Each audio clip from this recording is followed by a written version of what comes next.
it will find a way to defeat me anyway. Um,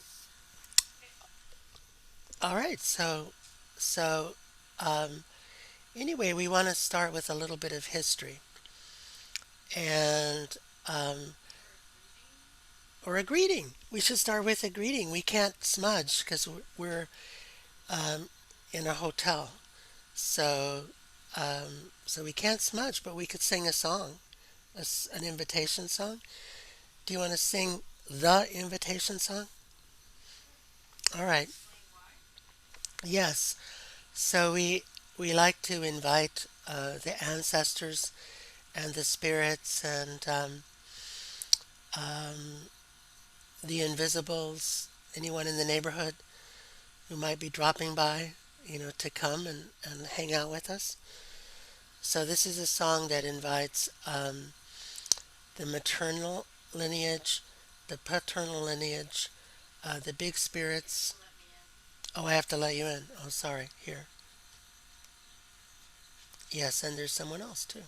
I have to keep an eye on letting people in. And we're not masked because we're in the same bubble. Yeah, we're in our own Oh, bubble. Yes. yes, Yes. yes. Here Here we we are. are. It's It's going going to to echo. echo. It seems okay. All All right. right. Oh, Oh, I I see. see. I'm I'm hearing hearing it it in in a a delay. delay. Okay. Okay. Just Just for for the the song. song. Okay, Okay, song. song. Yep. Okay. Okay. Okay. Tukan wawelo yo he. Tukan lemiecha wawelo yo he. Wamayan kayo lemiecha wawelo yo he. Ina wawelo yo he. Ina lemiecha wawelo yo he. Wamayan kayo lemiecha wawelo yo he. Ate wawelo yo he. Ate lemiecha wawelo yo he. Wamayan kayo lemiecha wawelo yo he. Kola wawelo yo he. Kola lemiecha wawelo yo he.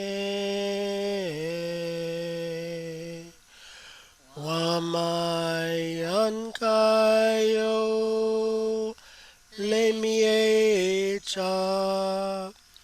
wawelo yo he. Okay, so um, welcome spirits and welcome humans. So so we want to introduce this form of body work, but first we want to express our uh, gratitude to the original inhabitants of this land, the Wabanaki Confederation, which consists of the Penobscot, Maliseet, Mi'kmaq, Passamaquoddy, and Abenaki tribes. and we're pretty sure that Portsmouth is still in Wabanaki territory, that we're getting awfully close to those Massachusetts Indians. So, but we think we're still in Wabanaki territory. And so I want to talk a little bit about how I came upon this form of bodywork. Um, so it was through medical school, actually, though I'd experienced hands-on healing as a child from my Cherokee relatives. But in terms of conscious awareness of this form of bodywork, it happened in medical school when I um, went looking for an elder to help me stay sane in the midst of biomedicine. And so I found two Cherokee elders, Gidla in Ukiah and Grandfather Roberts in Garberville, California. And so I experienced the work with them. And then later I started learning from people whom they knew in Oakland, California. And then even later than that, when I was living in Tucson, Arizona, from people there that had been introduced to me by the people in Oakland. So all indigenous people have hands-on forms of healing, I think. Um, and some of them have been popularized. So the Native Hawaiian form of hands-on healing, which is Lomi Lomi, it has been sanitized and popularized in hotels all over Hawaii, in spas all over Hawaii. Um, though what you get in a spa may be far removed from the real thing. Thai massage has been popularized. Certainly shiatsu is an ancient form that's been brought into the contemporary world. And on the horizon is Maori hands-on healing. And we are fortunate enough to know some Maori people, and most agree that Maori bodywork can be extremely painful. And one person we know said it hurt so much. Our friend Adrian said the first time she had it done to her, she's Maori, it hurt so much people had to hold her down. And we partly that's because some of the Maori hands-on healers weigh about 200 kilos, and they roll on top of you. So, but anyway, so um, so what we're going to play with today is the hands-on healing methods that I learned from Cherokee healers, and then discovered that um, the Cherokee, the Shawnee, and the Pawnee, as well as the Kickapoo, had been all mixed together in Missouri and eastern Kansas. And Shawnee, Pawnee, and Cherokee hands-on healing look very much the same, very similar. And and we want to just talk about one of our goals is to show that American osteopathic medicine, as founded by Andrew Taylor Still, and there's his picture, was derived from the hands-on practices of the Cherokee, Pawnee, and Shawnee of Missouri and Kansas. So we want to situate this work in those peoples, and also situate the origins of contemporary American osteopathy in the Cherokee, Shawnee, and Pawnee people of Missouri and Kansas. So this is the mission that Andrew Taylor Still occupied the Wakarusa Mission in Kansas, eastern Kansas. And we're going to go through and give you a little history about this kind of work. So, this is another picture of Andrew Taylor Still later in his life. And the story that our osteopathic colleagues tell is that um, Andrew Taylor Still went into the woods with a bag of bones and came out with osteopathy. And so, as we're all now pointing out, there were a lot of people living in the woods, and he wasn't alone in the woods, and he was interacting with a lot of hands-on healers in his quest to create osteopathy. And his favorite quotes is that he wants to teach people to take a look at the body through Indian eyes, and that's in his autobiography. So, so I talked a little bit about where I learned this, and this is where what I wish we were doing. This photo, I wish we were all together, hands on each other in a big room, but we're not. So, hello, COVID. But we will be someday. So we will be together. And this is A.T. Still on his bicycle. And so we want to talk a little bit about his maternal lineage, and just to give you some history of this relationship between American Osteopathy and Cherokee Bodywork.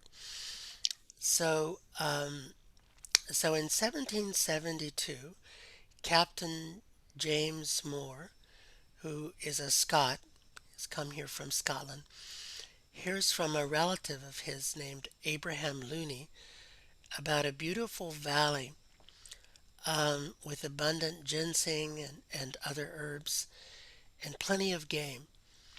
And they called it Abbs Valley, and it was in Tazewell County, Virginia. Now, there were people living in that valley, and they weren't happy with Europeans moving into their territory.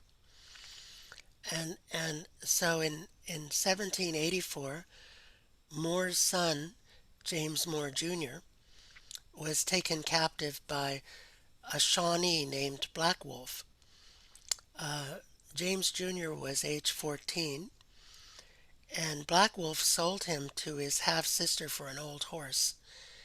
And James was sold two more times until at age 15 he attended a dance and met Baptiste Herriot, a French trader from Detroit, who bought him for $50. And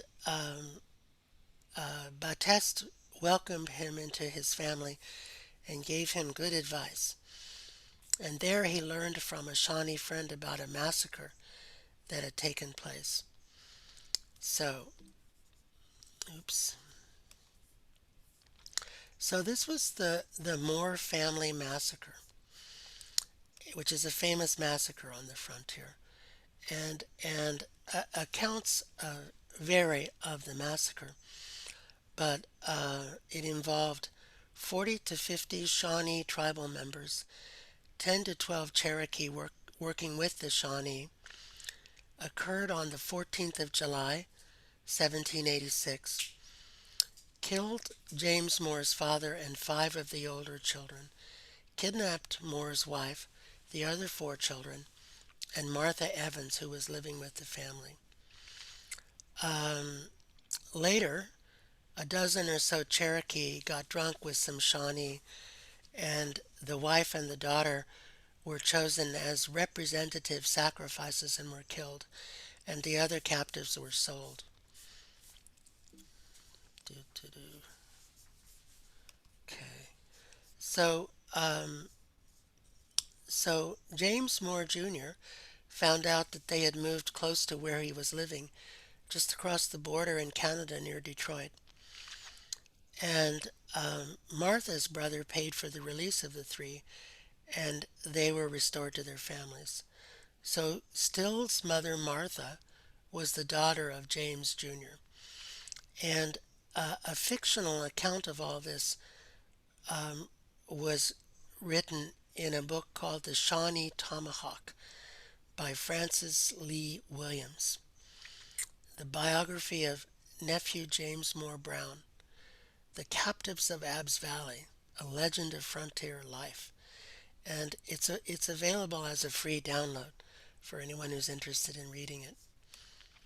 So, um, so um, Abram, the father of A.T. Still, uh, his father was a gambler and a horse racer. And so Abram himself was a quarter Indian by the blood quantum reckoning system because his mother, Mary, was half Dutch and half Lumbee. And Abram became a Methodist circuit rider. So he practiced Wesleyan medicine, which is really a lot like naturopathic medicine. And he was vehemently anti-slavery, and was chased out of Tennessee in 1819 when he distributed anti-slavery literature, which was against the law. And and so anyway, A.T. Still was born in 1828 in Lee County, Virginia, and by the blood quantum method was 1/8 Lumbee. So Abram looks like a ferocious dude. And this is the Still family log cabin in Lee County, Virginia. Um, and apparently, in those days, to have been born in a log cabin made you very cool. And so this cabin was discovered and moved to Kirksville, Missouri by Andrew Taylor Still's son-in-law, George Laughlin. Okay. So a word about Methodist medicine, and invented by John Wesley, and who was a printer of medical textbooks, and um, and apparently he learned a lot of medicine from reading medical textbooks, and he thought that, does that mean that somebody wants to be admitted? I think there's a sound. No, guess not. I don't know what that sound means. Anyway, he thought that modern medicine was overcomplicated and confusing, that the body can heal itself, and that Methodism contained a ministry of healing. So he wanted to replace harsh therapies like opium, steel, bark, mercury for simpler and less expensive medicine, and wanted to shift the attention of the average person and of medicine from disease to health by advocating physical exercise, cleanliness, rest, and temperance in food and drink. And this is his book, Primitive Physic, an easy and natural way of curing most diseases. So, um, so here's a couple quotes from John Wesley, which were embraced by A.T. Still. He said, "In sickness has not God left man in a world of guessing? Guess what is the matter, what to give, and guess the result. And when dead, guess where he goes. I decided then that God was not a guessing God, but a God of truth. In all his works, spiritual and material, are harmonious. His law of animal life was absolute. So wise a God had certainly placed the remedy within the material house in which the spirit of life dwells. They sure did talk differently in those days. And so here's the guy who indirectly influenced Andrew Taylor Still to go looking for healing among the Indians. This is Benjamin Rush, who's the father of American psychiatry. His face is on all the merch sold by the American Psychiatric Association. And Rush invented what was called the heroic medicine. And the heroic medicine consisted of opium, whiskey, and mercury. Sounds great, doesn't it? And they believed that fever caused disease and that the way to treat disease was to bleed the person and purge the stomach and the bowels. So patients were bled unconscious and purged with mercury until they showed signs of mercury poisoning or began to drool. And the symptoms of mercury poisoning: ash gray tongue and throat, excessive salivation, ulcerated lips, cheeks, and tongue, gastric pain often accompanied by bloody diarrhea.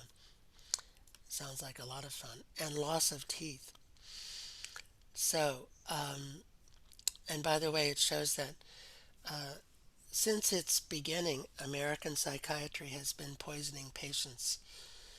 So, anyway,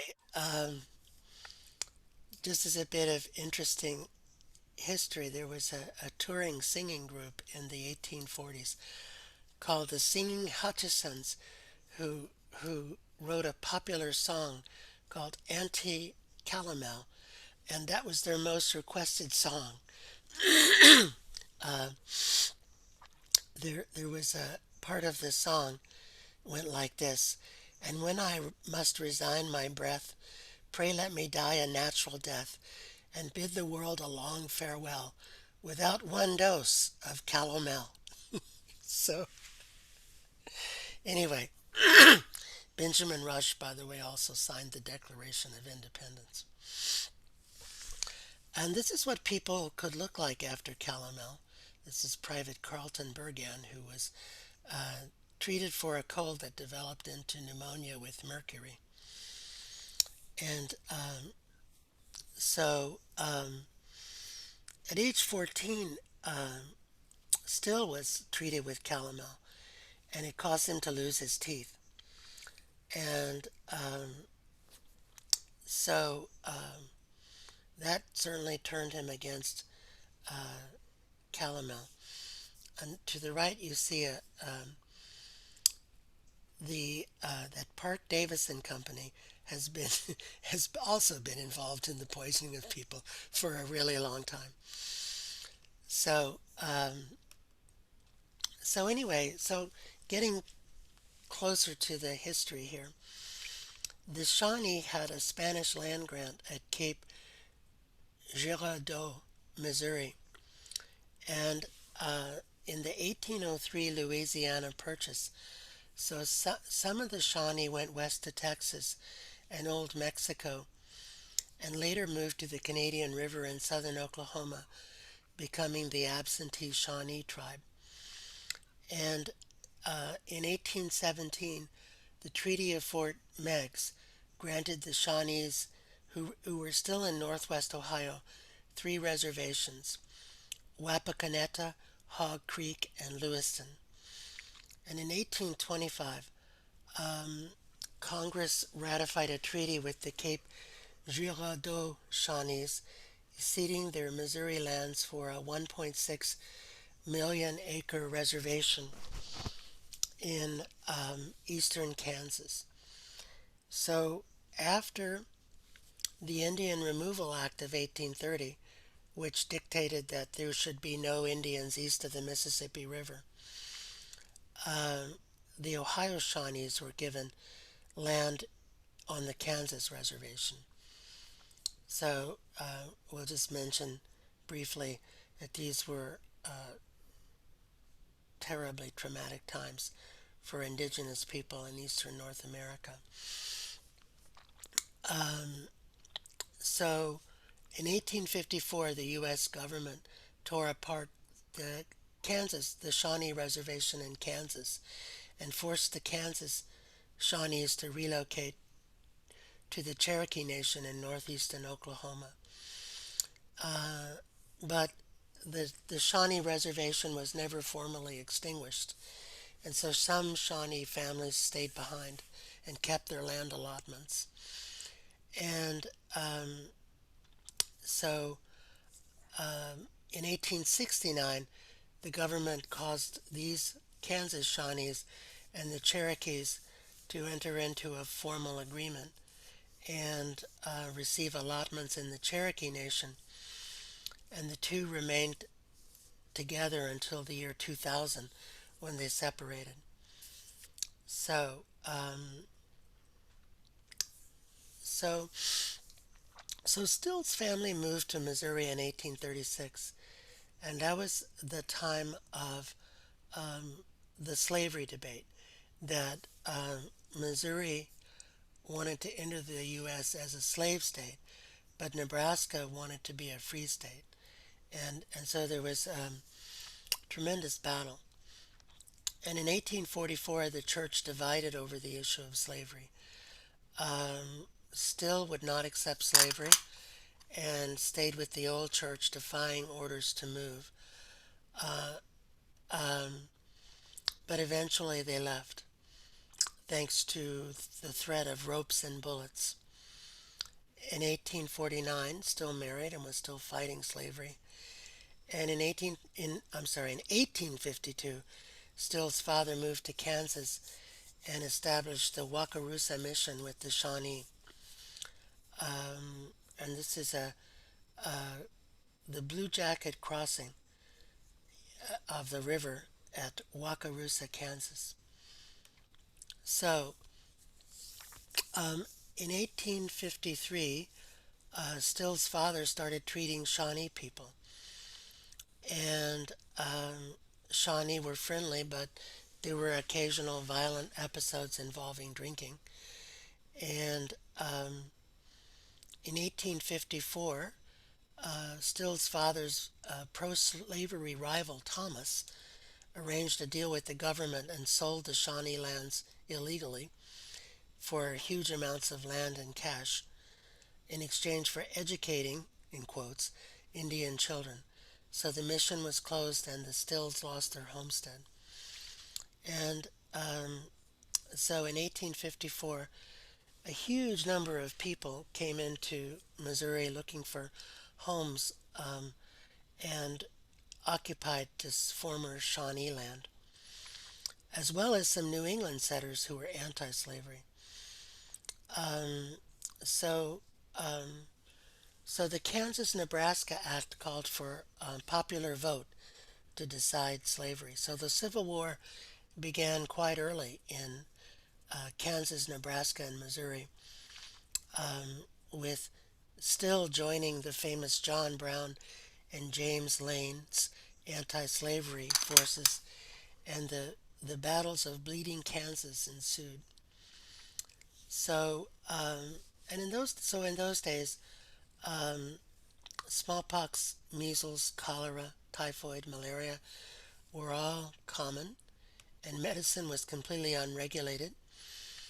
Um, so, malaria pills with quinine angered most medical professionals who said they were quackery, the only acceptable treatment for malaria being bleeding and purging. And most medicines were alcoholic. Um, One Kansas physician told a student, "There are two things that trouble me. One is that I am sure that half of what I taught you is wrong. This troubles me, but the other troubles me more. That is, I am not sure what half it was." And so around that time, Still began studying anatomy by grave robbing. And interestingly enough, he was robbing from the graves of Shawnee people. Now, we don't know if he had their permission or not.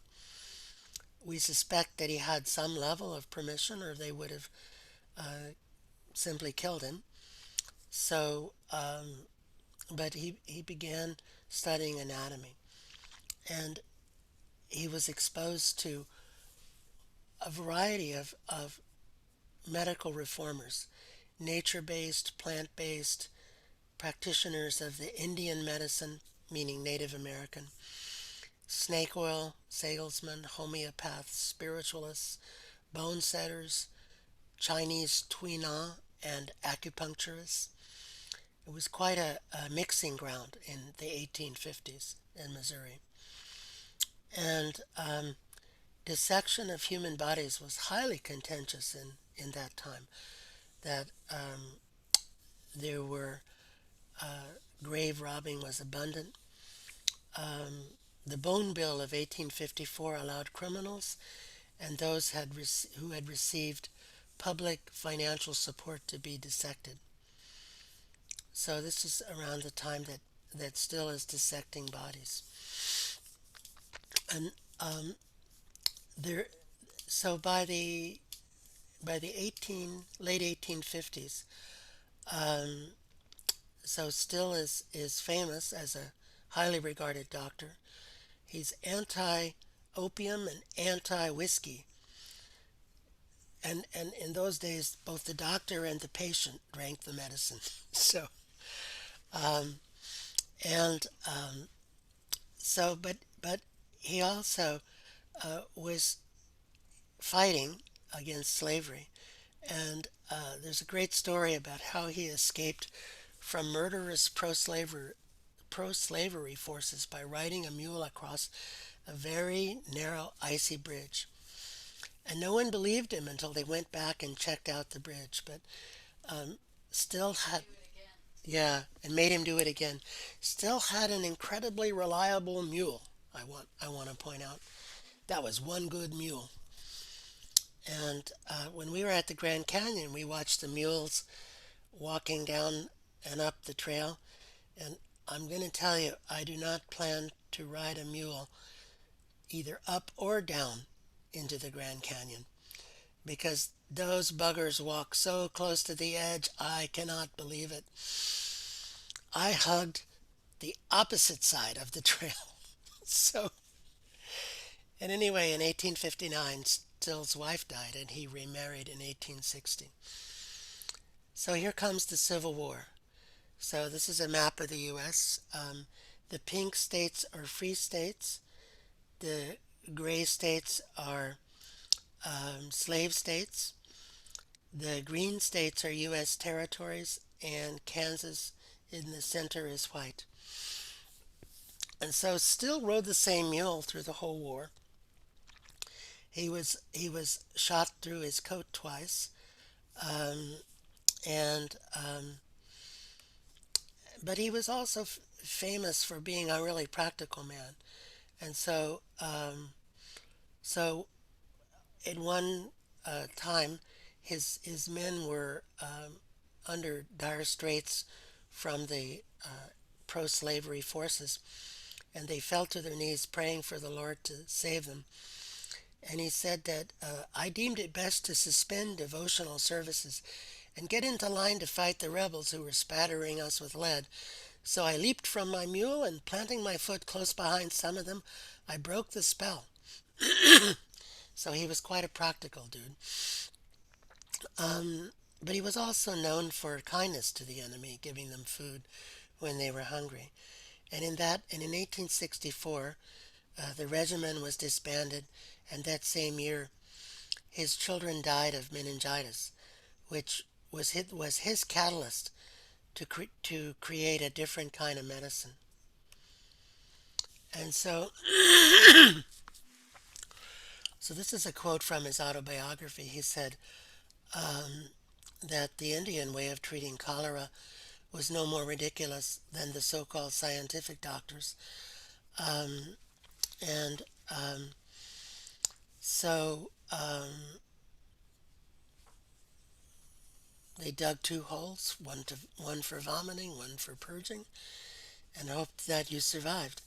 And they had some teas made of blackroot, lady's thumb, sagati, makwa, shiniolachi, that they in which with which they doctored the people. And the scientific medicine cure was bleeding people and purging them, which you would think cholera was already doing quite effectively.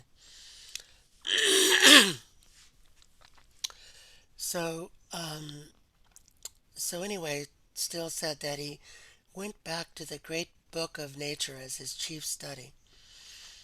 And as we talk about some of his ideas, I just want to invite you to notice how similar they are to the indigenous North American philosophies. Um, so, um, so his goal was to learn from the body. Um, and he said the frontier is a good place to get the truth. There was no one there to bother you. So this is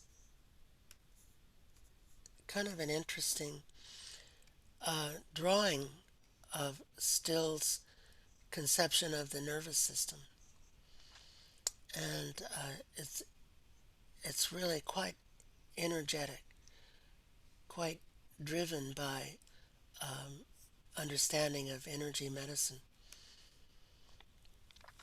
So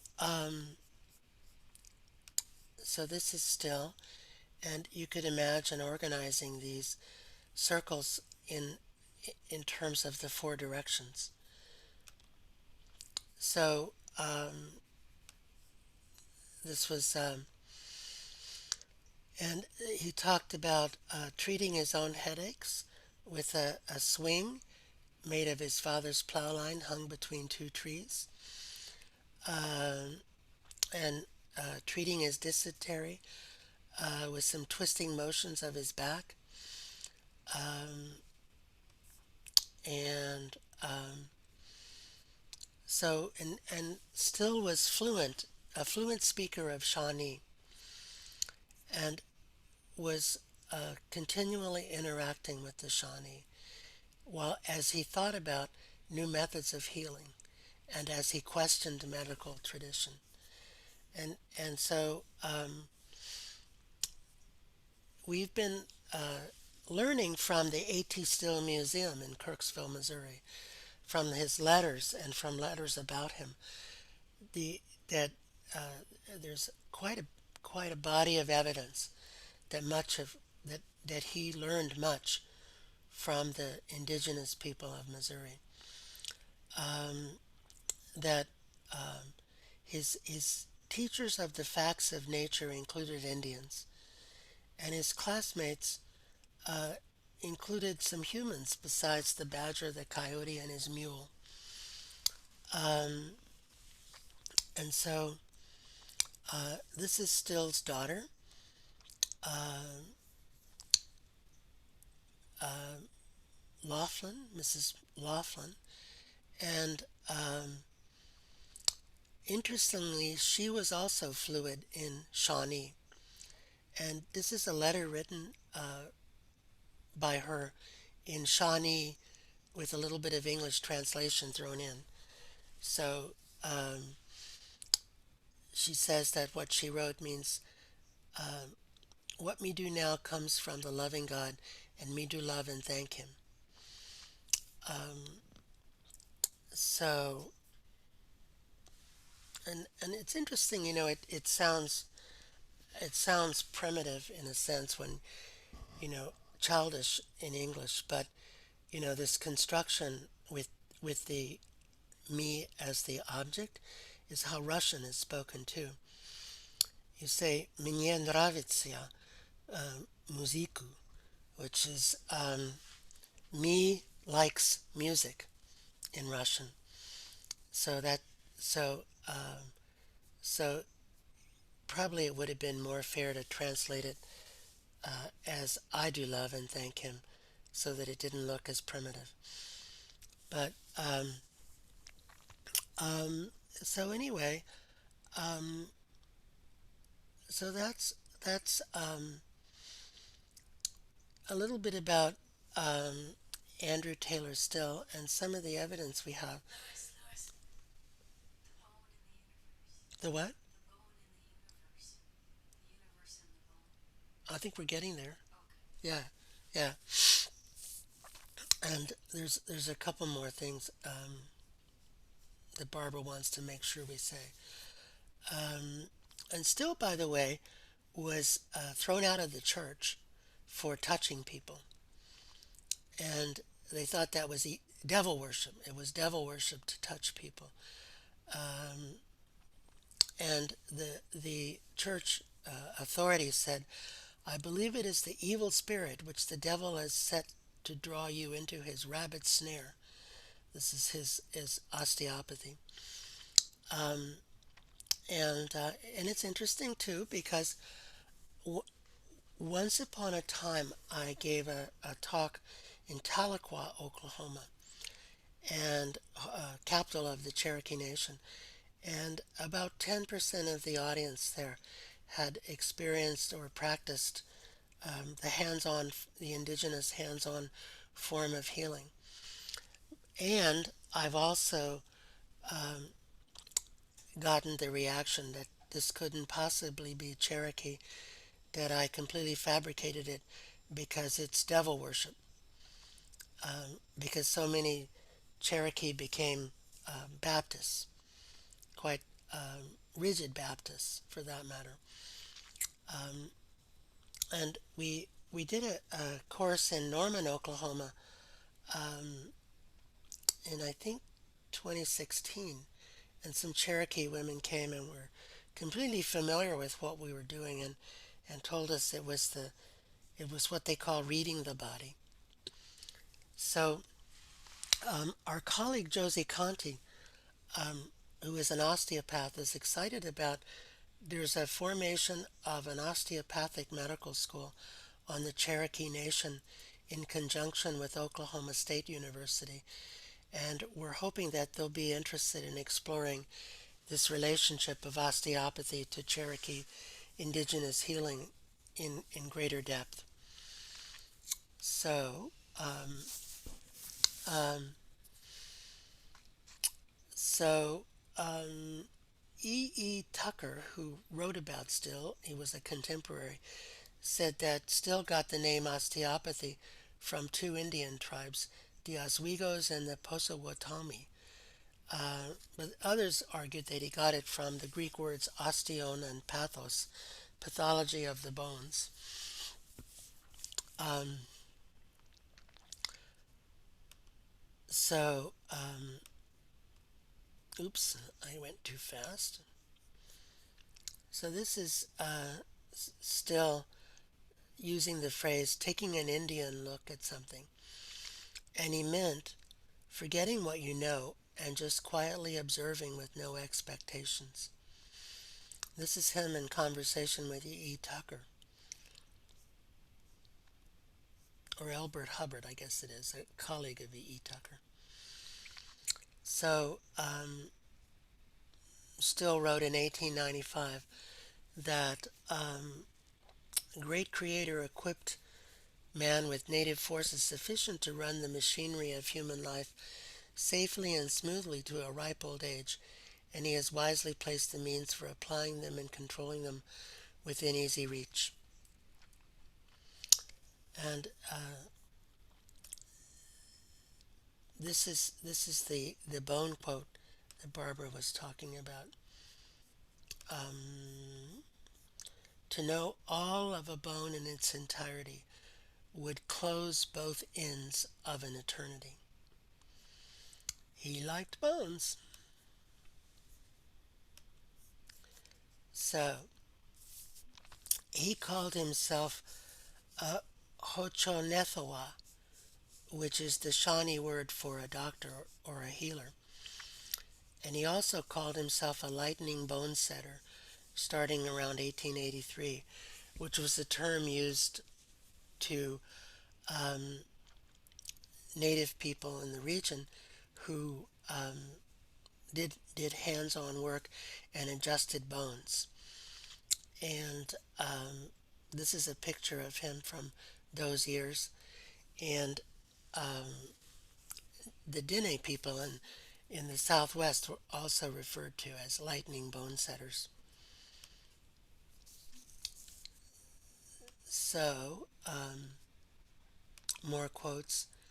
He doesn't claim to be the author of the science of osteopathy, though he couldn't give any credit to Indians in those days because there was nothing worse than being an Indian. Um, and so that's our history lesson for the morning. And um, when, if any of you are back for the evening, Josie Conti has done more searching of Still's connection to Native people and probably could say a few more words about that. Um, so, let's see, let me stop sharing my screen for the moment. Um, have we convinced you of the indigenous origins of Andrew Taylor Still's osteopathy? Canadian osteopathy as well. So, any comments, thoughts before we move on to do some demonstrations?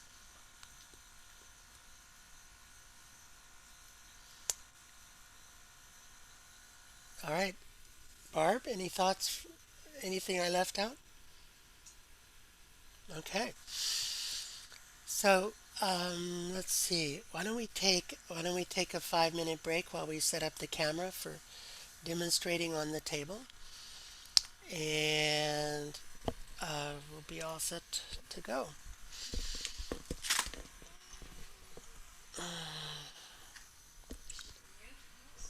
Yeah.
All right. It's interesting. I should have probably paused the recording while we set up the table so people will get 5 minutes of boring observations when they watch it later. Oh well. So,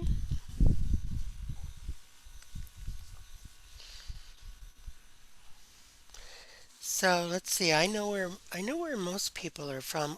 Um, where Janu? Am I saying your name right? January? Is it January? Are you here? Are you back?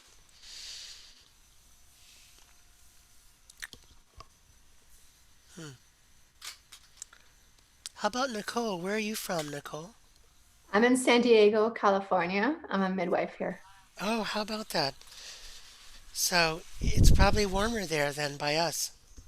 I'm sure it is. Yeah.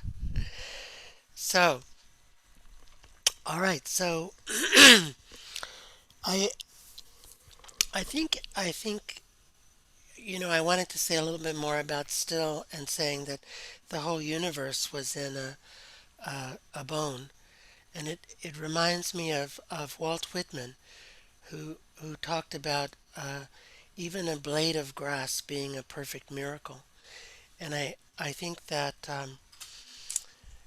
they were contemporaries of each other still and Whitman, though I don't think they knew each other, but it's possible that they knew each other, and there was that reverence and awe of nature among the transcendentalists that spread widely. I think the notion of um, a bone containing the whole universe, or a blade of grass being a perfect miracle. So I want to show you some of the ways of this work that as I learned them, and so I learned to start by reading the body. Hi, thank you for being my demo person. In these days of COVID, it's hard to find a demo person. Although our osteopaths are still treating people in the clinic. So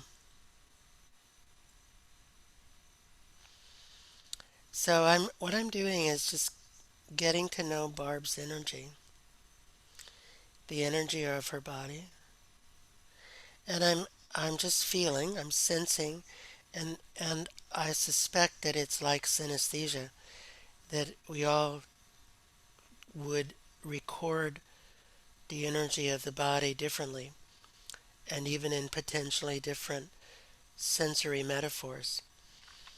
For me, it's vibratory. My hand feels a vibratory kind of energy. And so I'm getting a topography of the energy, and I'm feeling that there's a lot of energy right there. We just had breakfast, so I don't know if that has any relation to it. Although breakfast would still be higher, though I suppose breakfast could have its impact on further down. And then there's sort of a valley of energy here. And I don't begin to know what that means at this point. I'm just playing with what I feel, just being open to perception.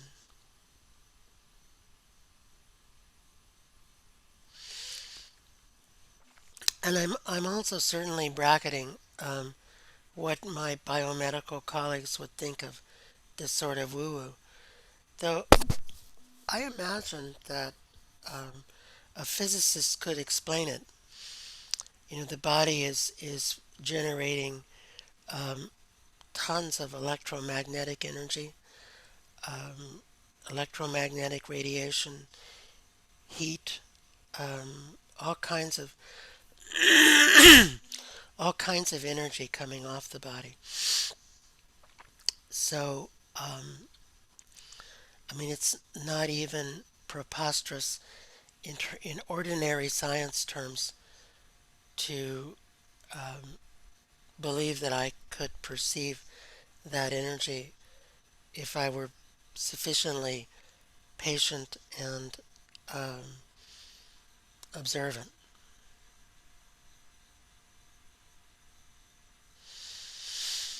And feel free to ask questions as we go.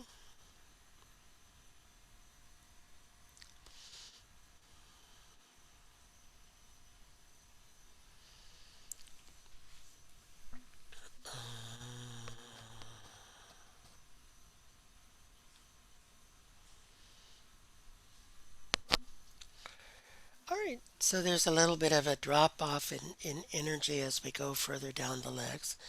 That's certainly common among people. It explains cold feet um, and sometimes cold hands. But, for the most part, Barbara's energy is pretty evenly distributed. I mostly what I pick up on that I would want to address is here and here. Sort of lower intestines would be my guess for what that means. And of course, the ileocecal valve is over here. And over here is the transition from the descending colon to the sigmoid colon and the heading toward the rectum. So these are these are spots that give people trouble from time to time. And just looking at the energy of the head,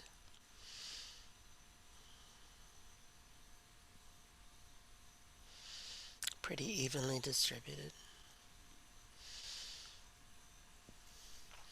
So that's feeling the energy, and then if a person, in the way I learned, if a person came with a particular symptom, we would address that symptom because you go for what ails the person with the belief that everything's connected. And so if I work on one part of the body, I'm working on the entire body. That it's not limited to just the area that I'm working. So so maybe we'll play with these areas first that I was drawn to, and we'll see what arises. And I also want to say that there's only so many things you can do to another human being's body, and there's more um, systems of body work, both indigenous and non-indigenous, and there are things you can do. So one would expect a tremendous overlap among systems. The the closest that I've found to Cherokee bodywork is the Chinese Tui Na. Now, I cannot rule out the possibility that thanks to the building of the railroads, which was mostly done by Chinese labor, that there were no interactions among Cherokee people and Chinese Tui Na practitioners. There are writings about Cherokee hands-on healing, though, that precede the beginning of the construction of the railroad. Writings in the Smithsonian. There's several manuscripts by Mooney about Cherokee practices as he observed them among the Eastern Cherokee before relocation. And that would have presumably been before potential contact with Chinese laborers. And in those manuscripts, it turns out that the Cherokee had um, drawings of the same energy meridians that are frequently ascribed to the Chinese.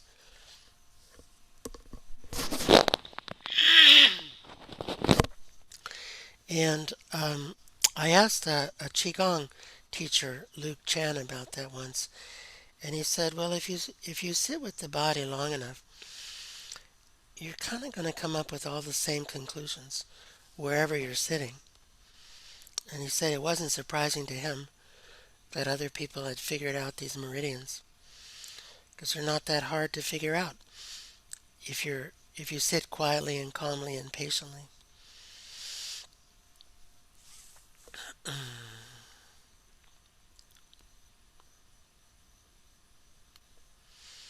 So what am I doing?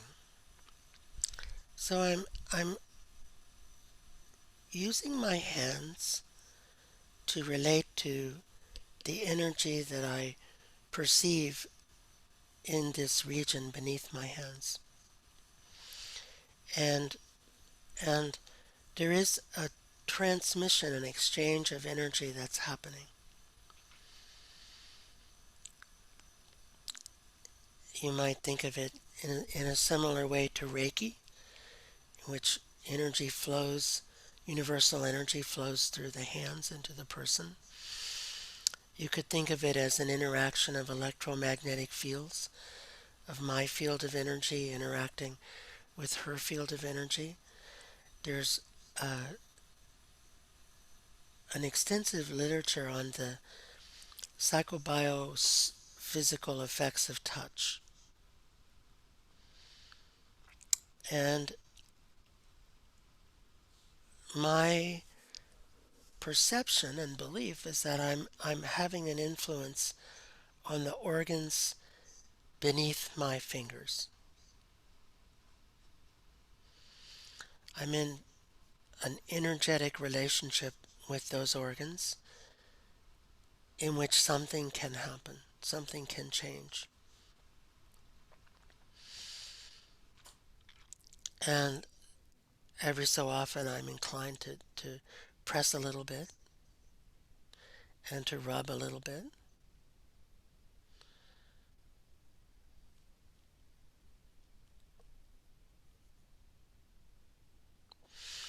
And I do feel that something is shifting beneath my fingers.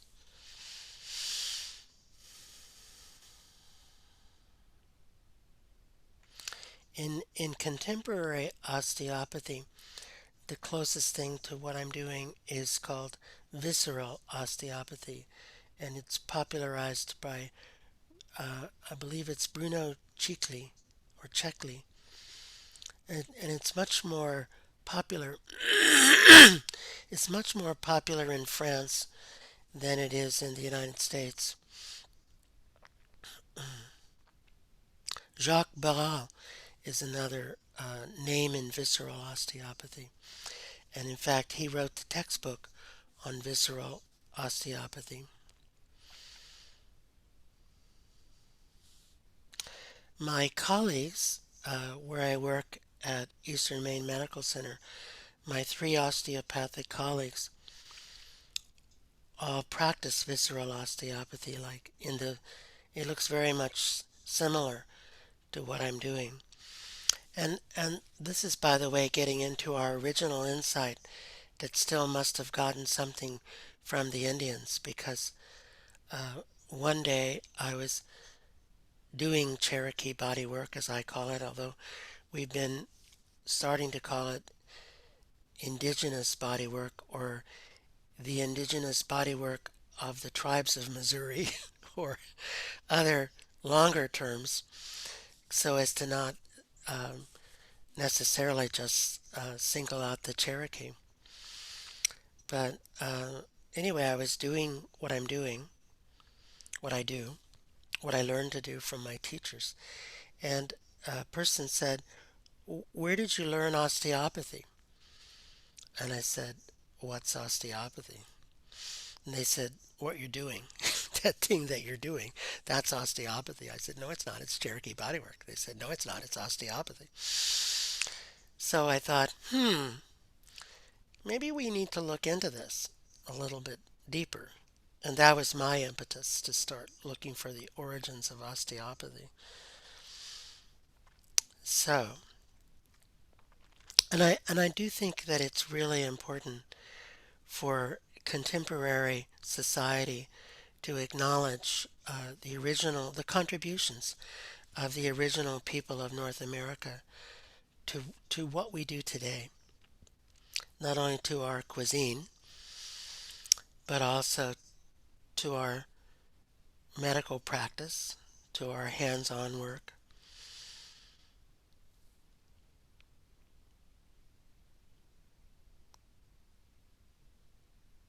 and to other contributions that were made to fiber arts, tremendous contributions of indigenous North Americans to fiber arts, the fiber houses in which people lived in New England in the wintertime were so incredibly superior to the um, wood plank houses that European colonizers built in terms of heat retention.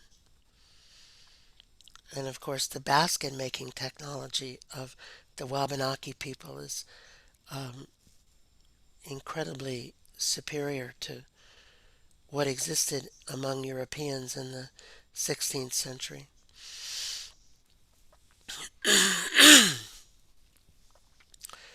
So, um, so this can be really fun. I mean, it's kind of fun to just play with somebody's belly for an hour. I might not do that today because you might get really bored if I just play with Barb's belly for an hour. Um, Shortly, I will have probably demonstrated enough that you can see over the Zoom link. If you were here, if we were together, I would I would have each of you playing with each other's belly and feeling the energy and just getting to know what comes of any given action. It's action and reaction. Do something and see what happens. And if it feels liberating or releasing of energy, do it again. Do more of it. And if it feels like it caused the energy to shut down, don't do it again. Do less of it. So read the body in the words of our Cherokee colleagues from Oklahoma, Norman, Oklahoma.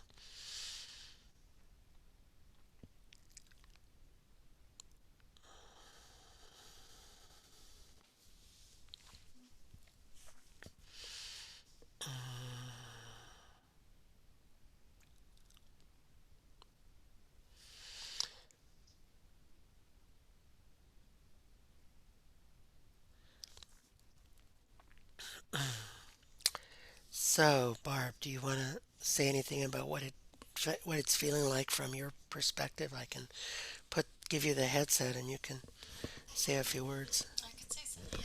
Yeah.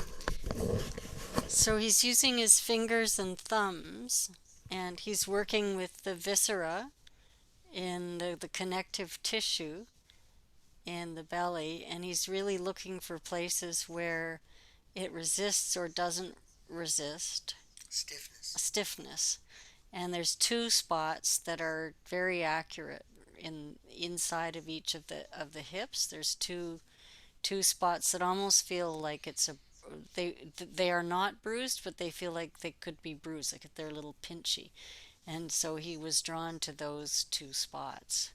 And I know some people are hesitant to have to have people touching them on the front or on the belly, so we're always very respectful and make sure we ask to say, are you okay with that? And so that everybody, there's a whole lot of trust because our bodies our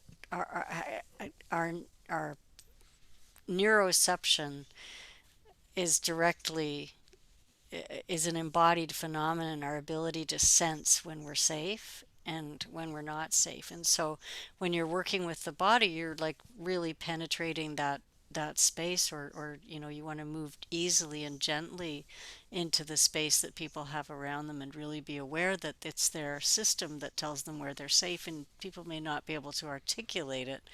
um, they may just want to say, no, not that close, or not that hard, not that soft, and we have to really listen to how they do it. There's neat things that people do these days, um, to read, to allow your body to use its kind of radar to read the environment internally and externally.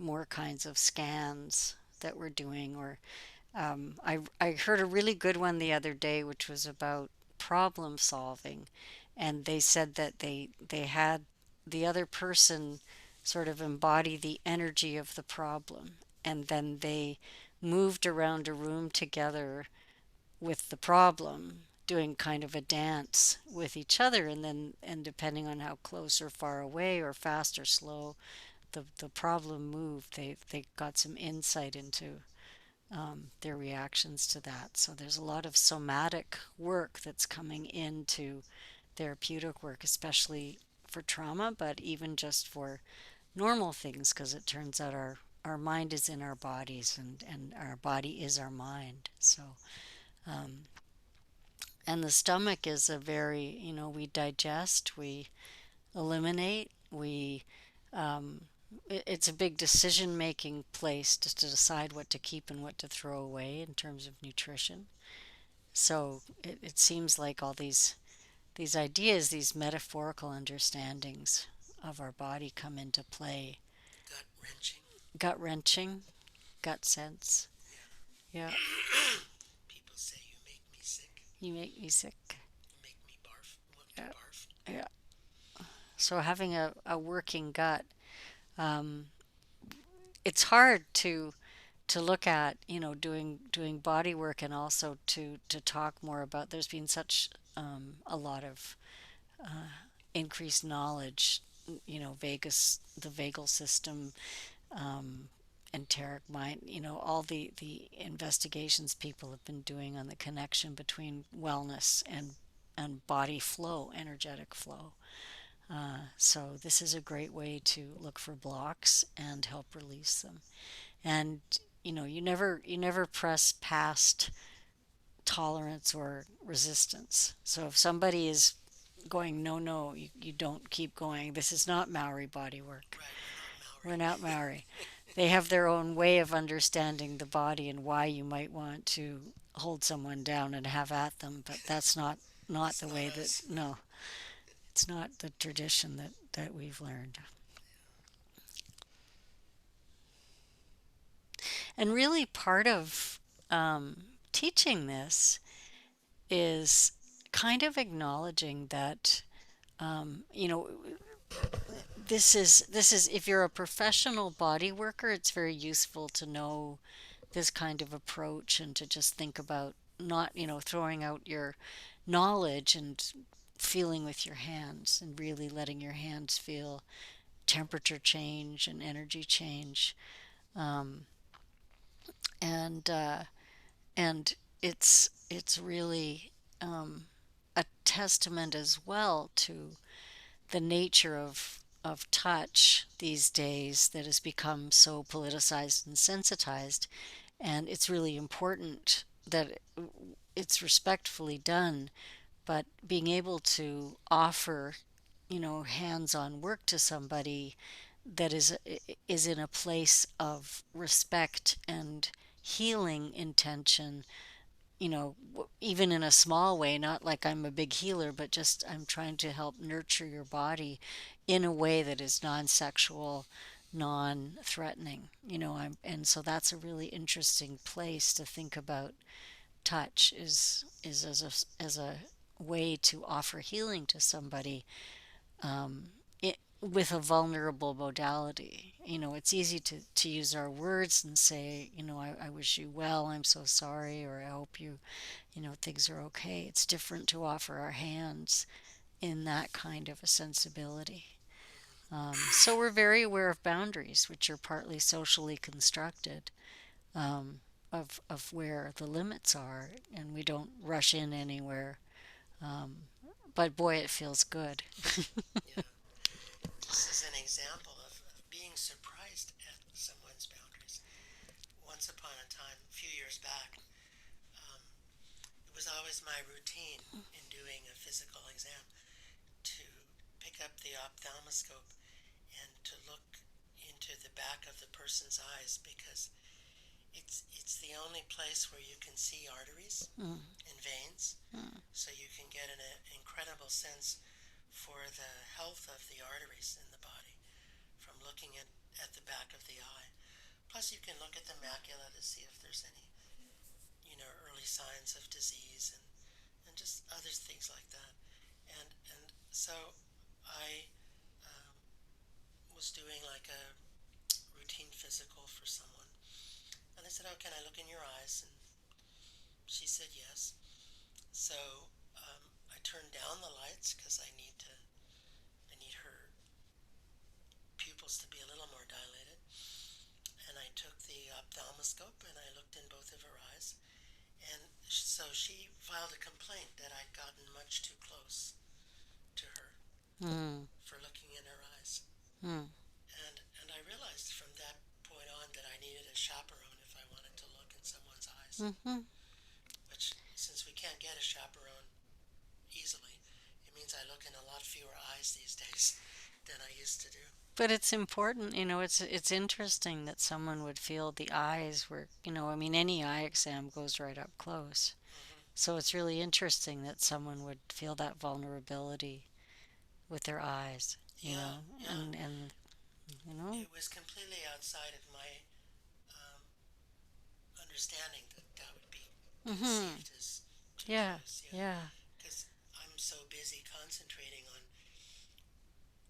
getting a good view of the back of the eye that I'm sort of oblivious to there being a person there. you know, except in the sense of, well, of course it's a person, but yeah, and that's kind of medicine is we park the personhood of somebody and we, go into it like, okay, gotta check this, gotta check this, gotta yeah. check this. Sometimes we do. Yeah. Hopefully, we come back to the personhood of the Mm-hmm. person. Yeah, yeah, Yeah, yeah. but there's a certain concentration that has to happen when you look through an ophthalmoscope into the back of an eye. Yeah,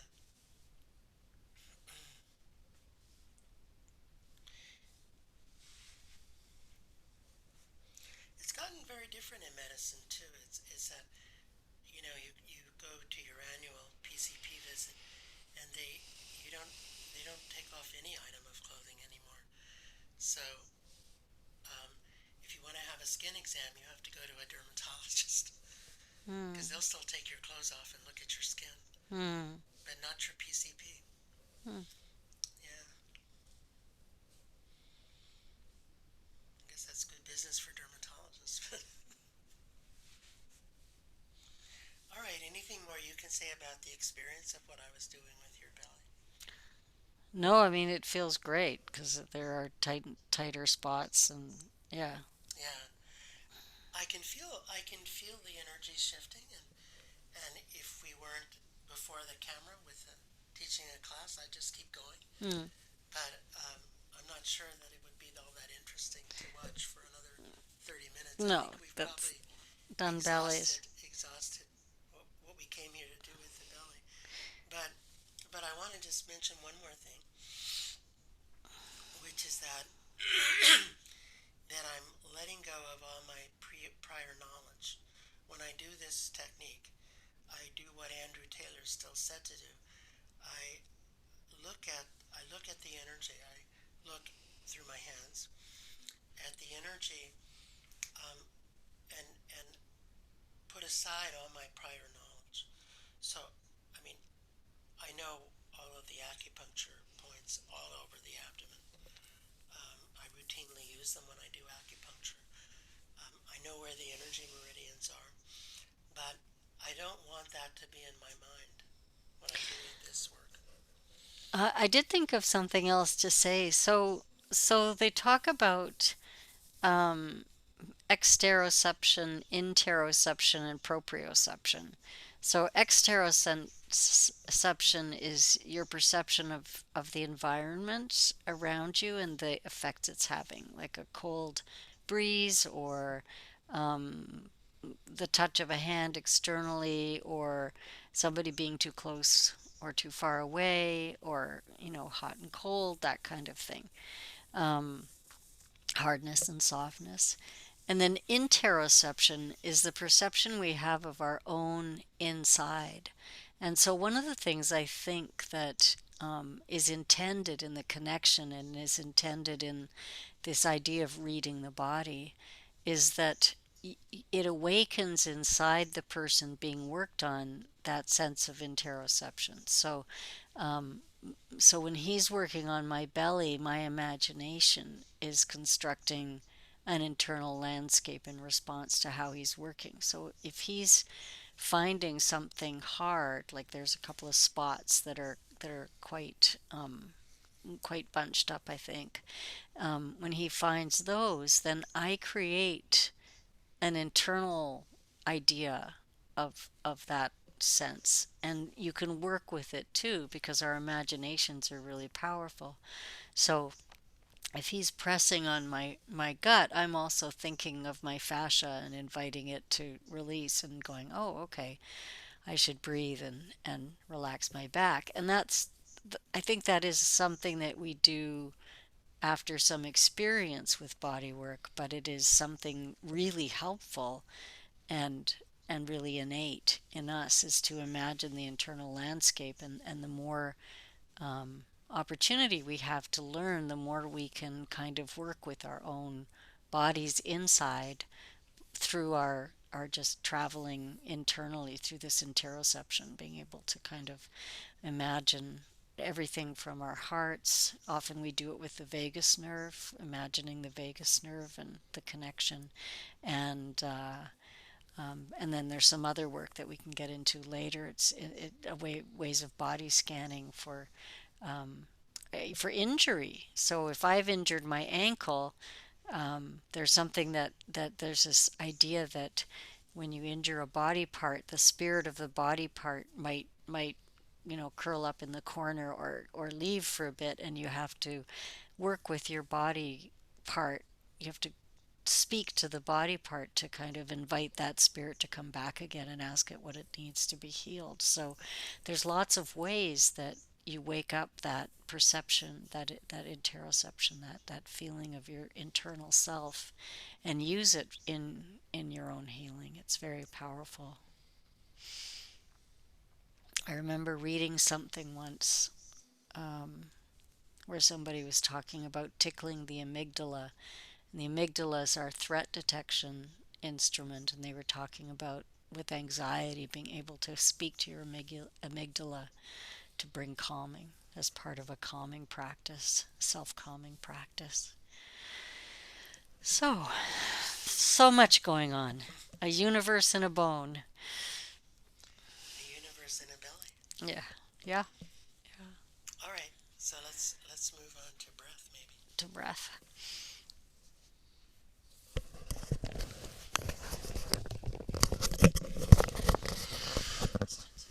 Oh yeah, yeah. Okay, so Barb has to take a break. So time for comments or questions or discussion. Too big. I'm too big if I come too close. I don't know. How many of you have done a Cherokee Bodywork with us before? Okay, so one. Yeah. Anyone else? Okay, so it's not entirely repetitive. No, I Um, took it 12 years ago in let's Toronto. see. Where's my kombucha? I need my kombucha.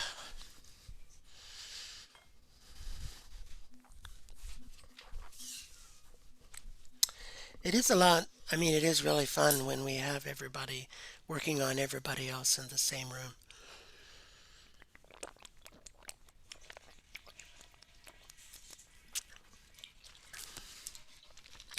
I really enjoy it. I think it's a lot Now, of fun. in the way that I learned about this, I understood that people worked on each other in family groups, that one didn't always go to a specialized, healer for simple aches and pains, that it probably would be your grandmother who worked on you, or your great grandmother, that this was just ordinary people medicine, that what people did for each other. Nowadays, everyone is so much more specialized. I think in years gone by, survival required people to be generalists, to have a breadth of knowledge of many different areas. And we've moved toward being specialists, not just knowing a lot about a little area. And, that wasn't the case once upon a time. So I'm going to show you the breath work that I learned. And, and of course, um, when you're working on someone who don't necessarily know, you have to be, if it's a woman you're working on, you have to be aware. You have to talk about, you know, can you work on in the breast area or not? Is that acceptable?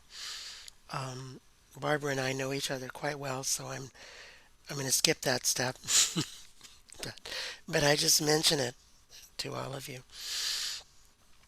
So one of my teachers said that everything you need to know about the breath you can learn from a dead cat. That's a provocative statement, and so the correct response is to wait a bit and then say, "How so, Uncle?" and, and so he said, dead cats weigh a lot more than live cats. And why do you think that is? I don't know. Because when you breathe in, you inspire, you bring in spirit, and spirit travels all through your body to every nook and cranny of your body. And spirit is always trying to get back to where it came from. So it's lifting you up. It's uplifting. It makes you lighter. It enlightens you. And so when you breathe out, when you expire, you let go of spirit, but you send with it things that you maybe didn't need. That the spirits can pick up some things while they're inside, and they can take them with them when you breathe out. And so he said that's why dead cats weigh so much, why they're so heavy, because they're not they don't have spirits within them lifting them up. So the other thing I learned about this form of work is that the chest, the thoracic cage, um, the thorax, it's meant to expand symmetrically. So it's meant to expand in all directions. And often we modern people restrict our movement in this direction, in the lateral direction. We just move in the anterior posterior direction, but not in the lateral direction. And I suspect it's because we all want to have a narrow profile. And so one of the things that we do is to bring awareness to breathing. So, yeah. So what I'm going to invite Barbara to do is to move my hands with her breath.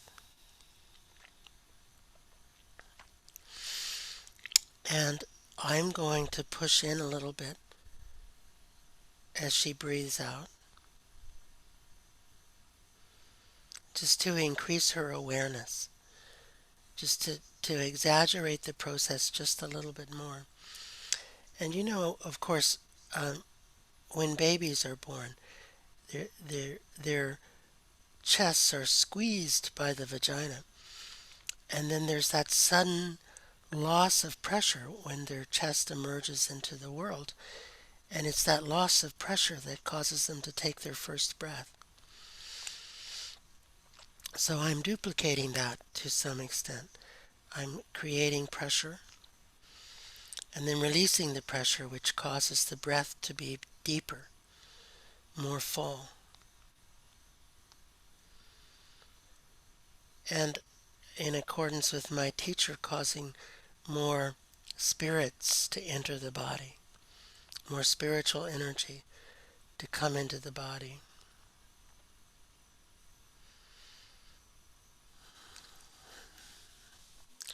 So we can do it on the front as well. So when she breathes out, I'm going to put some pressure.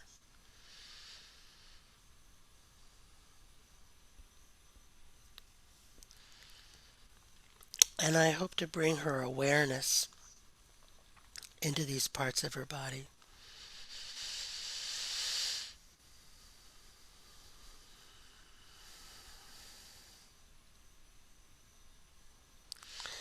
So one important aspect of this work and other forms of somatic psychotherapy or somatic therapy of any kind is awareness of your internal state, awareness of the tension in your body, your patterns of tension,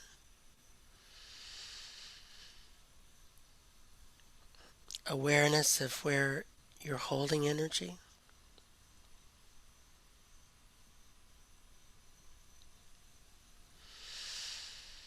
Because with awareness you can begin to work with your body internally to, for change.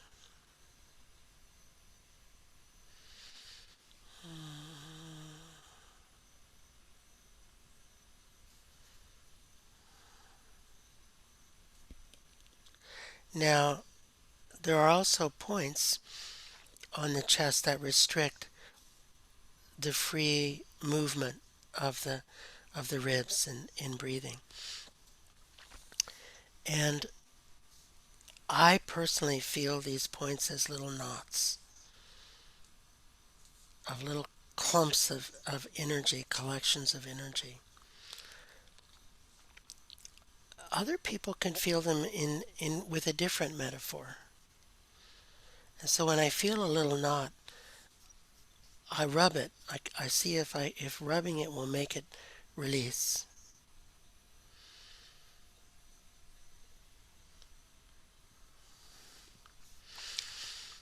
Now in my other life, I know that these are very important acupuncture or acupressure points.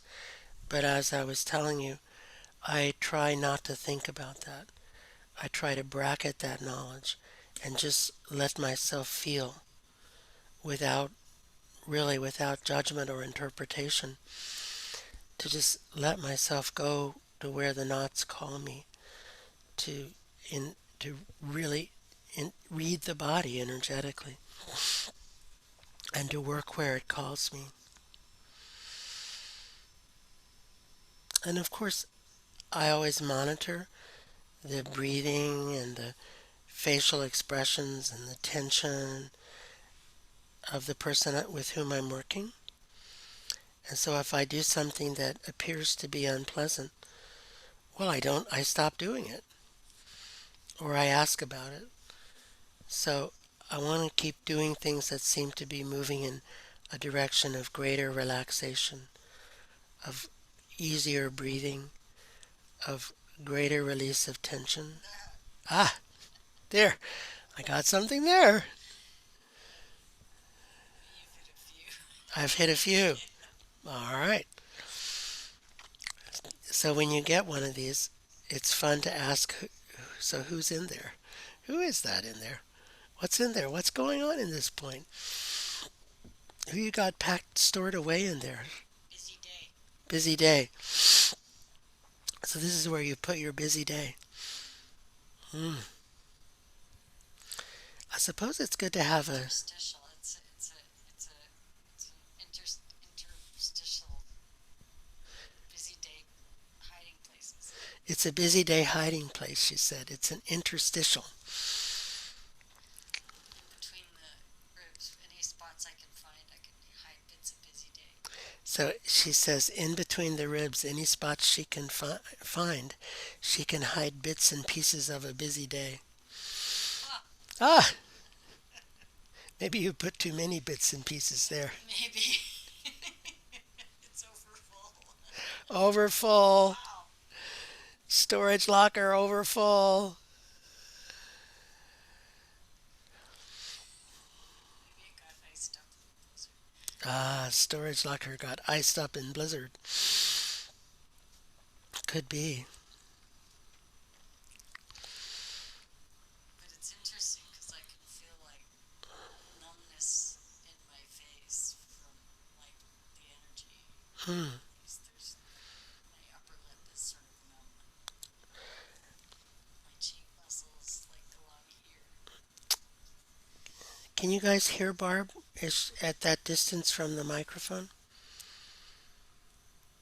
No, I should repeat it. Okay.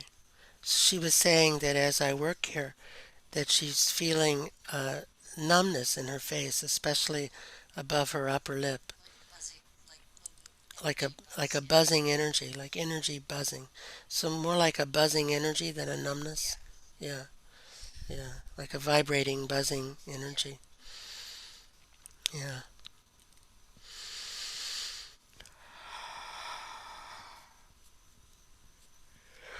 Now, one of the things that I'll be demonstrating more as we proceed is shaking. So shaking is a important aspect of this technique because it's a really good way to release things or to facilitate releasing. And so one of my teachers said, "Shake, rock, rattle, and roll, baby." And I'm like, "Wow." And he said, "Well, Elvis was Cherokee, don't you know?" And I said, "Oh, so this is Elvis work." And he said, "This is Elvis work." So shake, rock, rattle, and roll.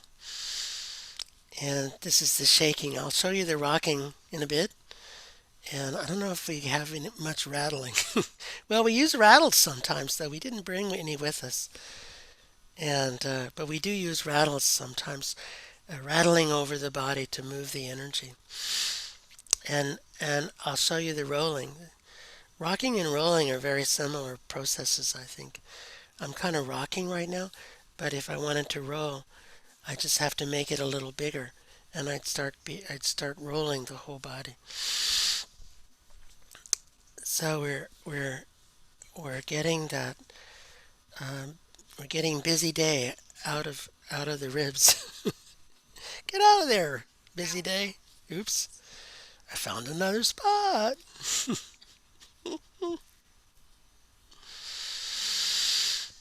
And so there's the narrative element of this also in that so the people that I learned from didn't know that counseling and body work were in different silos.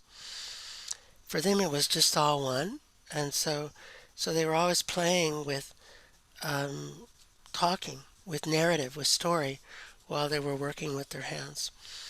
Not every time, not with every person.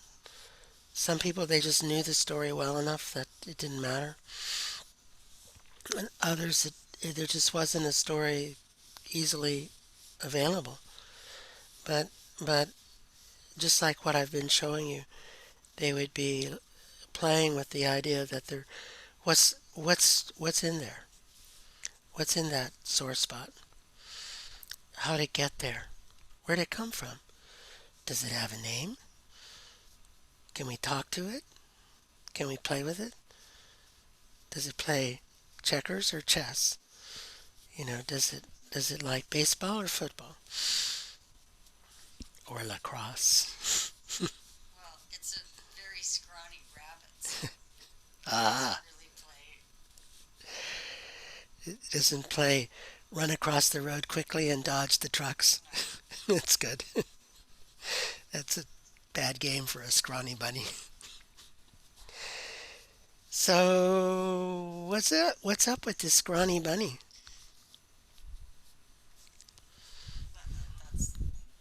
That's sore.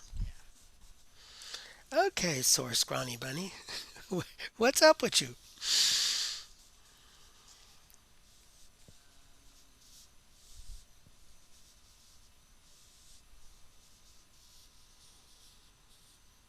Carrots are mixed in with the cabbages.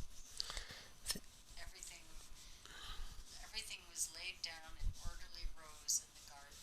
You gotta repeat it right. Yeah. Oh, she was saying the carrots are mixed up with the cabbages.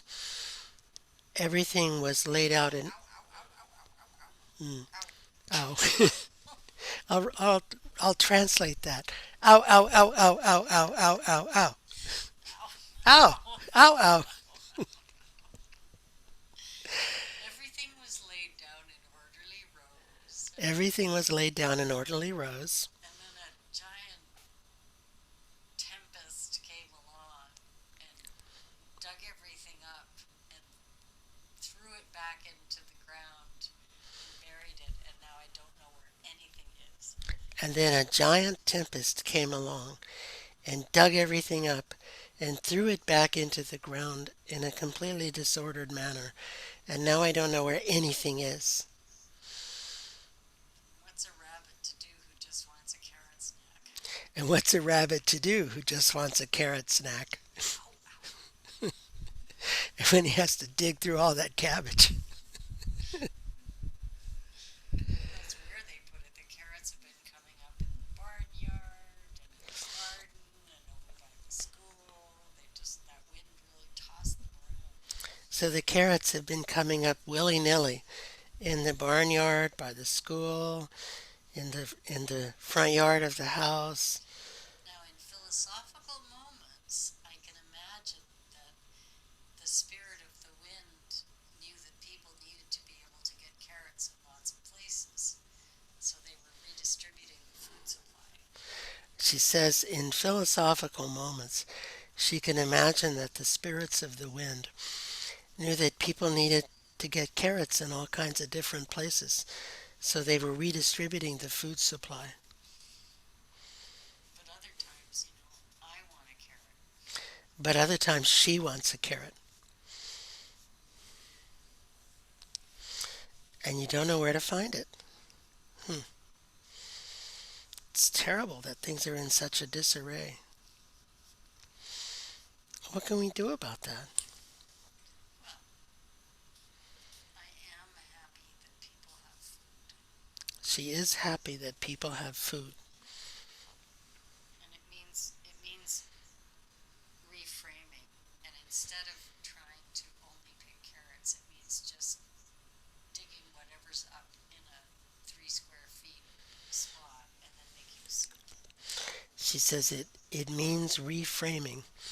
Instead of just trying to pick carrots, it means picking a meter square and digging up anything that happens to be inside and making it into a soup. That's the solution. That's the solution. And will that get the soreness out of your ribs?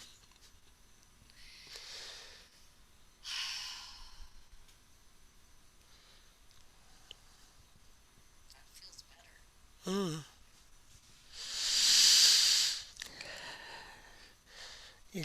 So I guess you just have to become a more of a multi Soupist. a soupist bunny instead of a carrot bunny. Instead of a linear garden grid bunny, a soupist bunny.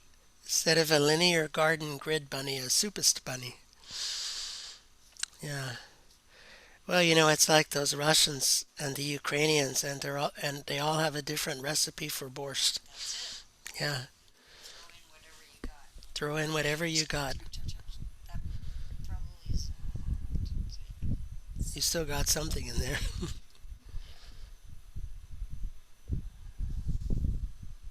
So what's left if we rehabilitate your scrawny bunny? Sensitive breast tissue. Uh, well, so how come? What's in there? In the scrawny bunny. Scrawny bunny's.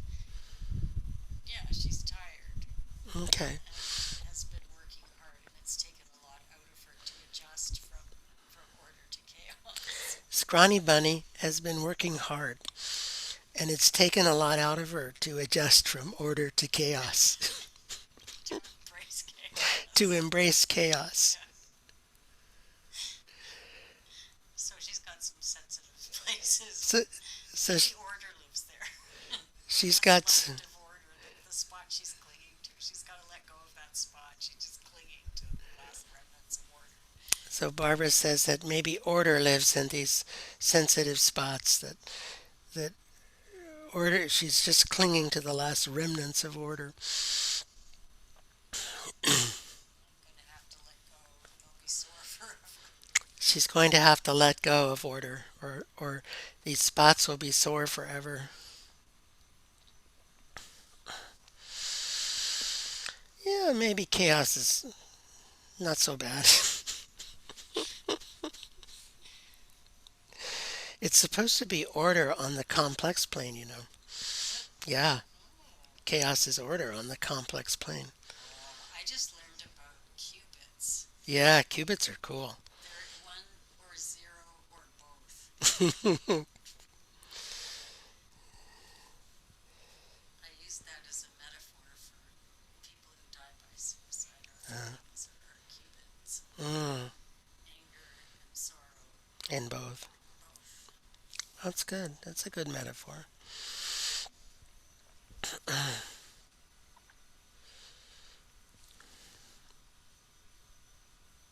Going to bring up sensitive things for true things. Mm. So let's see, what have I not shown? I've shown rocking. I've shown aiding the breath with pressure during expiration.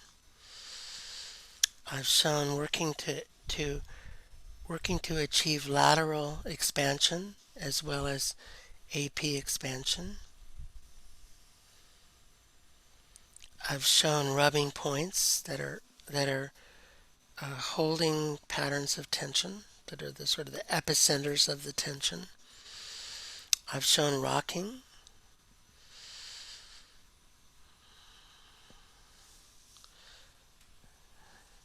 I think I've covered it. I always forget something, but that's the nature of the beast.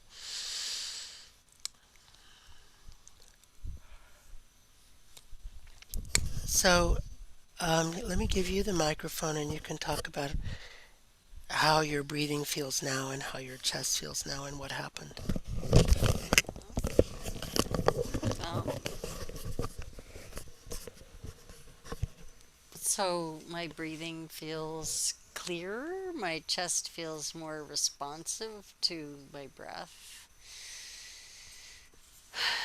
I have awareness for when I'm holding my breath so that I can, and it feels good to just breathe in and out regularly. Um, it feels lighter, clearer, opener, and I, I do feel a slight shift in that kind of level of tension and stress has been released somewhat so that it's a little more happy in there. That feeling of like, deadline, deadline, deadline is gone to like, yeah, sure, deadline, meet the deadline. So yeah, that's about it. I don't have a lot more, but and I do feel that awareness moving around. So I do feel like, you know, where the person being worked on is working with the person we're doing the work. There's a connection, and that's a really important connection to foster. That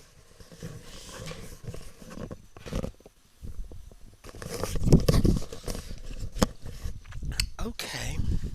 Um, yeah, because we're sort of at we're close to the halfway mark, and I thought we'd take a 10-minute break so people wouldn't feel like they couldn't get a snack or make some tea or go to the bathroom and miss something. right. Yeah, which is what we do at the University of Maine. When the class is half over, we take a 10-minute break. Half over or half. Do you want to say anything? I mean, that was quite a lovely metaphor for your work, but I don't know if you want to say anything more about that. That might be more personal. Metaphor. The wind and the chaos and Oh, the garden being ripped up. the yeah. Here, if you're going to speak, use the microphone.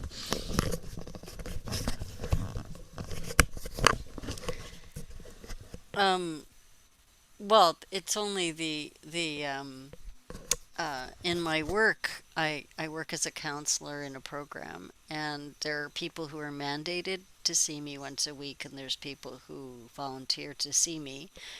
But the whole mishigash means that I spend a lot of time working relationally to help people feel comfortable accessing the service that they have to access and finding ways to make it something that's a useful experience for them. But it does mean a lot of um, chasing. I guess, yeah, I guess it really works because and I wasn't conscious of this either, but I spend a lot of time digging people out of holes and tracking them through a forest to find where they've been planted and where they've landed after being blown around by the wind for a while. And and I enjoy the work a lot. I got a good boots and a good dog, and I race around.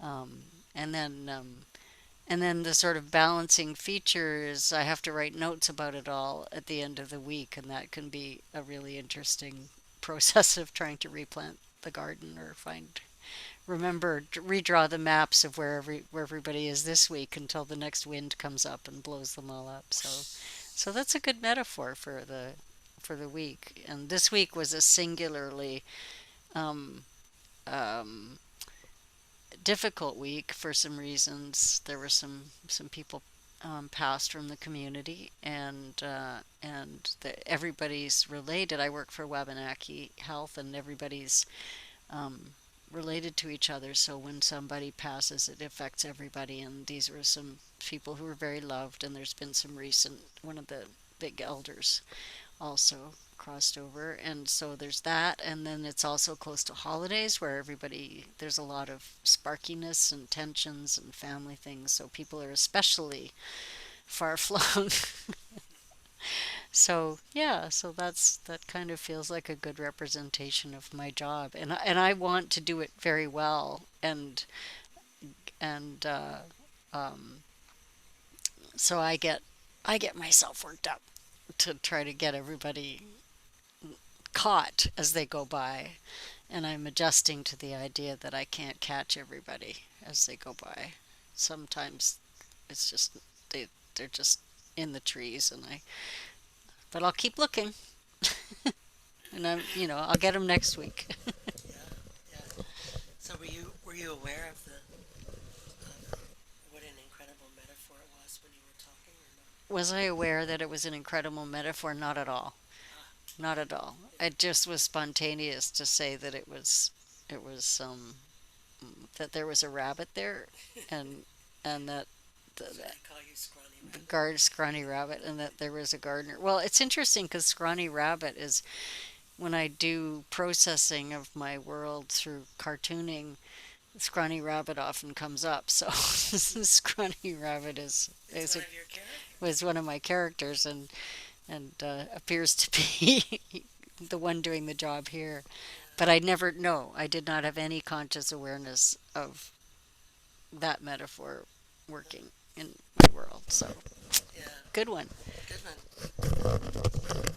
So we'll come back to this frequently. This idea of how the metaphor lives in the body, and Do an exercise where yeah, you get people to explore their own bodies. yeah, Yeah. we'll do that because you know we don't have to do everything Right. all at in one fell swoop. Some of them are coming back tonight. Yeah, yeah. Um, so I think it makes the work a lot more powerful when we're playing with the metaphor as well as touching the body. And let me think if I had anything more to say about that. Oh, I just think it's also really interesting how metaphors differ by language, and I'm becoming more aware of this because I'm I'm learning French, and I'm also learning Russian from French. And so in French, a term of endearment, though I don't know how frequently it's still used, mon petit choucou, my little cabbage. In Russian, you call your boyfriend or girlfriend my little rabbit. And so I thought that's kind of interesting.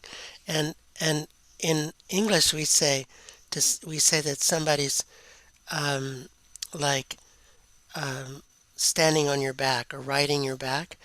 In Russian, they say that a bunch of guys are sitting in your liver. so so why don't we I'll pause the recording and we'll take like a 10-minute refreshment break, and then we'll come back and we'll play some more. And if anyone has thoughts, you know, that'll be good. So let's see. Pause.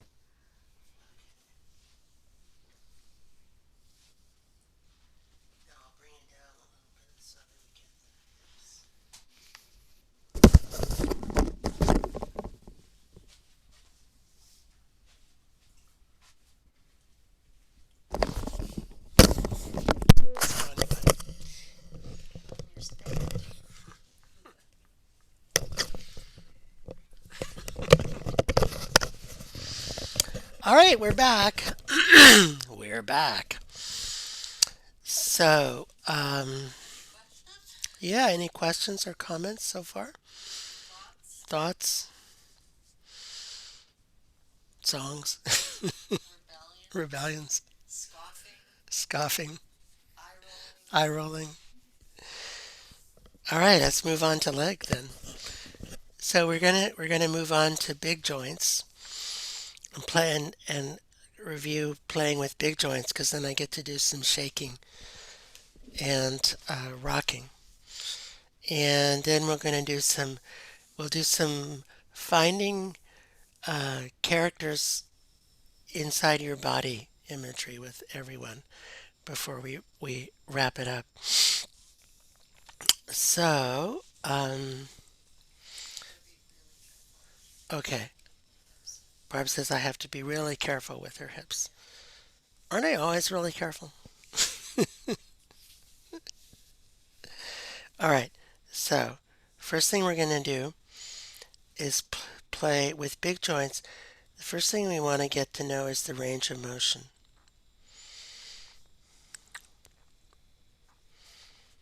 So, one of the things that I notice right away is there's a fair amount of guarding going on. Barbara's afraid that I'm going to do something sudden. Right, well, right. You've been injured. And so, because you've been injured, I wouldn't do anything sudden and abrupt because I know better. Well, or anyway, on anyone, I would try not to. I don't think this method has anything sudden and abrupt. It's not like high velocity adjustment, which chiropractors do, but also it's been done historically for centuries on the Zuni Pueblo in New Mexico.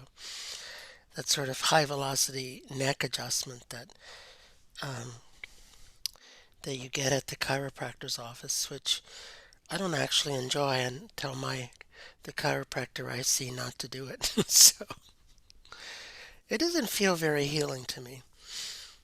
I don't know why. I mean, I love a neck massage and a slow adjustment. So now what I'm doing is I'm just playing with the range of motion and just determining if I can encourage the muscles to relax just a little bit more. And oops, the table's not very stable, is it? Too many cats sitting on it in the past. Okay, I'm just moving around in the range of motion, and when I find an area that seems to be restricting the range of motion, then I'll rub that area to determine if it will let go so that the range of motion can increase. And I'm finding that the iliotibial band here is a little tight. Maybe we can talk it into releasing.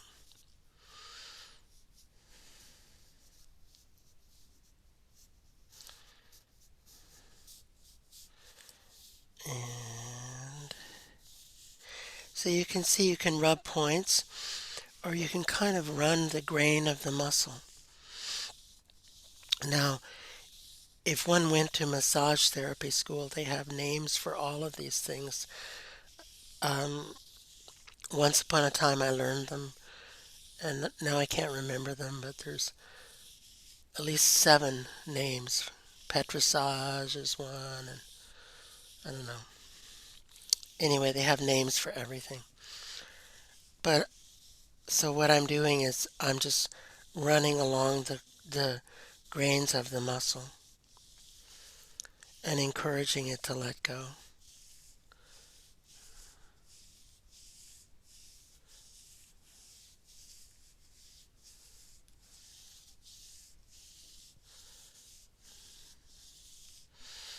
I'm using my fingers like this. It's interesting. It feels like when you get restless legs. Oh my. She says it feels like when you get restless legs.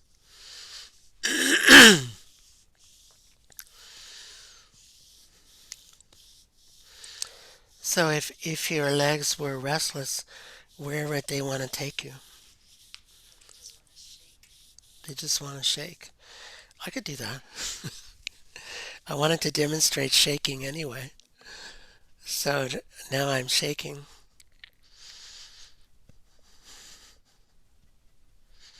Shaking is fun.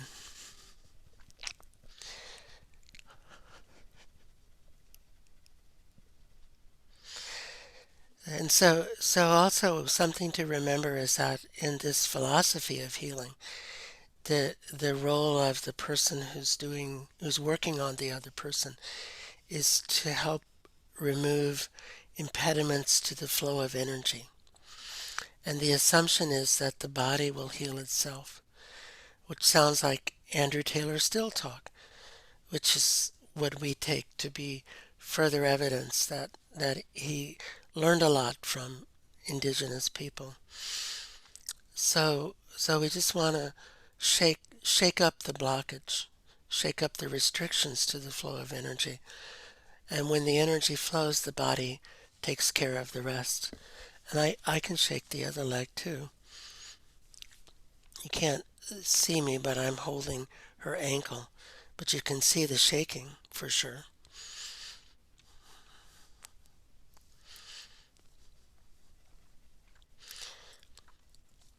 Now you can shake both legs simultaneously. It takes more muscle power. But then I said the other day I need more upper body strength, so I probably should do this more often. Okay? Oh, do it more often? Yeah.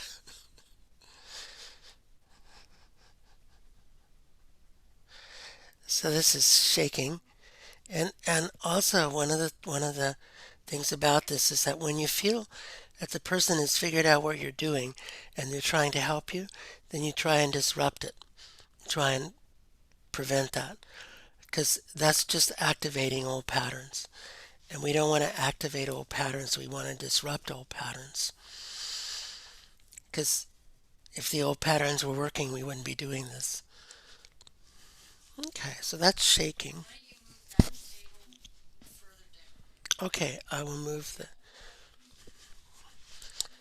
will move the camera further down. How's that? Okay. How's that? All the way to the feet. Your sock is coming off.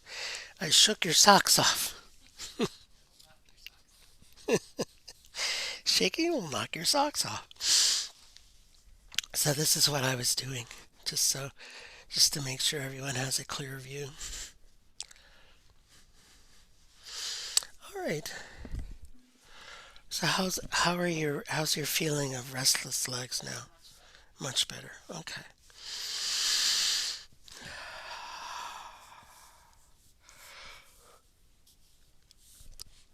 So any characters hiding in your legs, your hips? We've met a few before.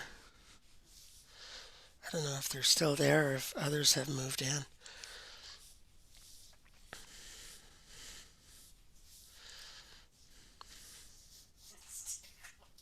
Aha. Tickle is a good clue that there's something there. It's just another way to ticklishness is another way to put up a certain kind of blockage.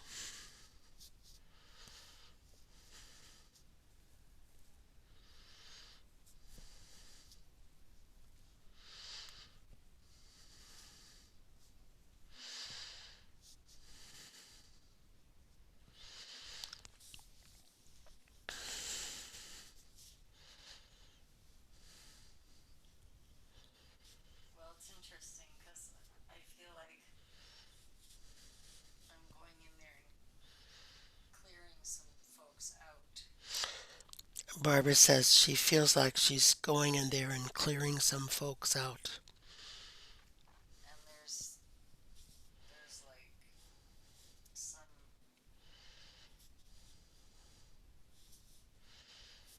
guy who imagines himself to be,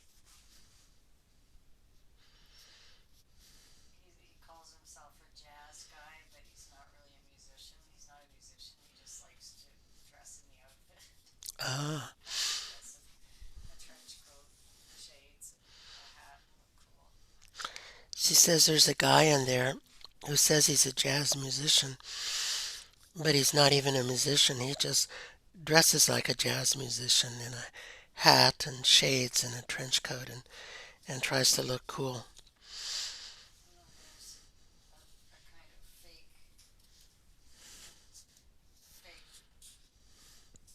Buddhist monk who pretends he's Yoda and is meditating all day, but he's actually just sitting around.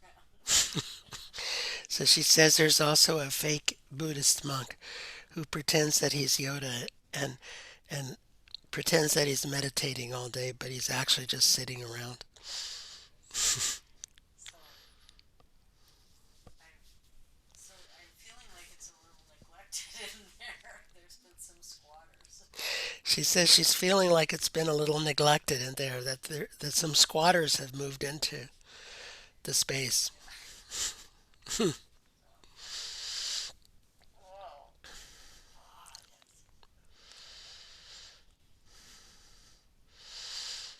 It's all that digging around looking for carrots. It's kept you distracted from your hips. There's somebody who says they've been trying to sleep and haven't been able to get much sleep, and they're sort of hiding in the hip joint. Hmm. She said there's somebody who's trying to sleep and says they haven't been able to get much sleep, who's hiding in the hip joints. Kind of hiding. They're really overtired and they're just trying to curl up and hide, like when the cat, hides in a cupboard. She says that they're just overtired and they're just hiding in there, trying to curl up and sleep like when the cat hides in the cupboard and goes to sleep.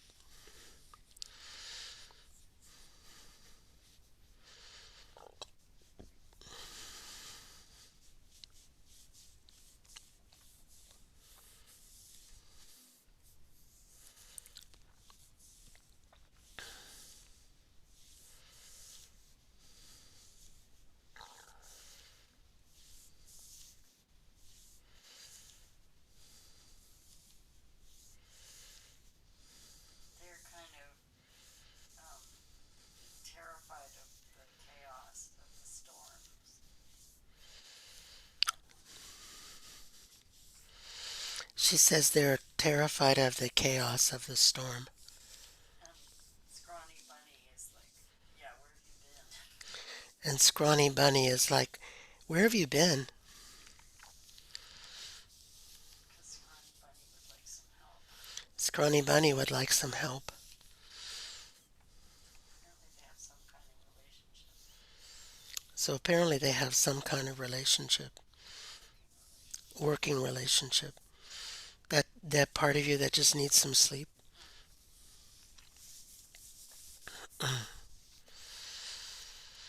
So what does that part of you look like, or does it have a name? The part of you that just needs some sleep.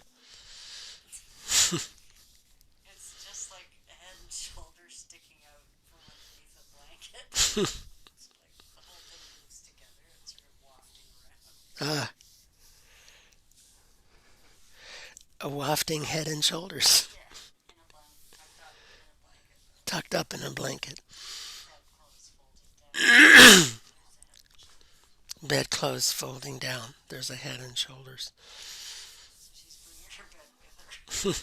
She's bringing her bed with her.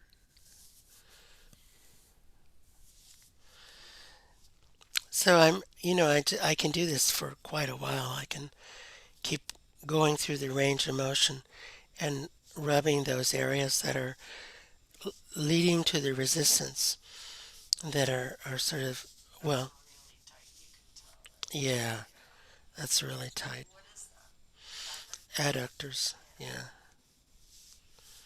The adductors.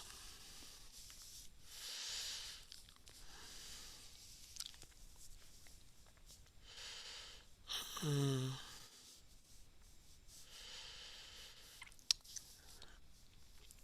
So what do we call that part of you who needs sleep? Just needs some sleep? Or sand woman? I don't know, it doesn't quite sound the same, the sand woman, as the sand man.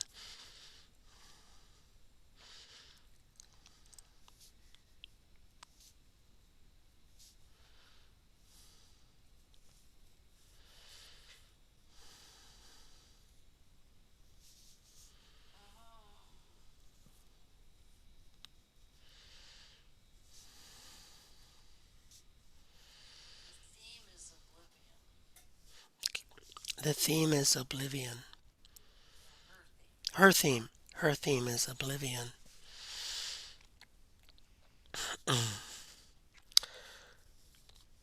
Oblivion from what? Chaos. She doesn't want any part. She wants to just, it's like too much. She's just like, whatever. Ah, so escape from chaos? Like she wants no part of chaos? Overwhelmed. She just wants to sleep. She's overwhelmed by chaos and she just wants to sleep.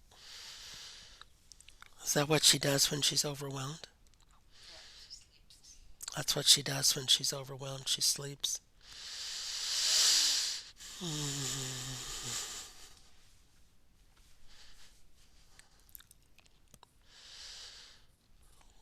I'm gathering that Scrawny Bunny wants her to wake up and help.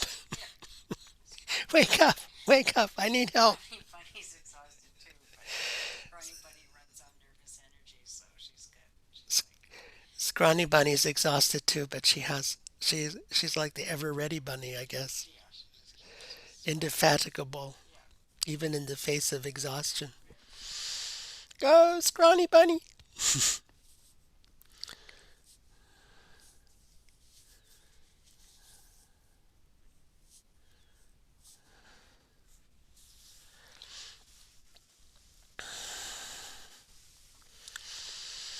So what are we gonna do with these these two?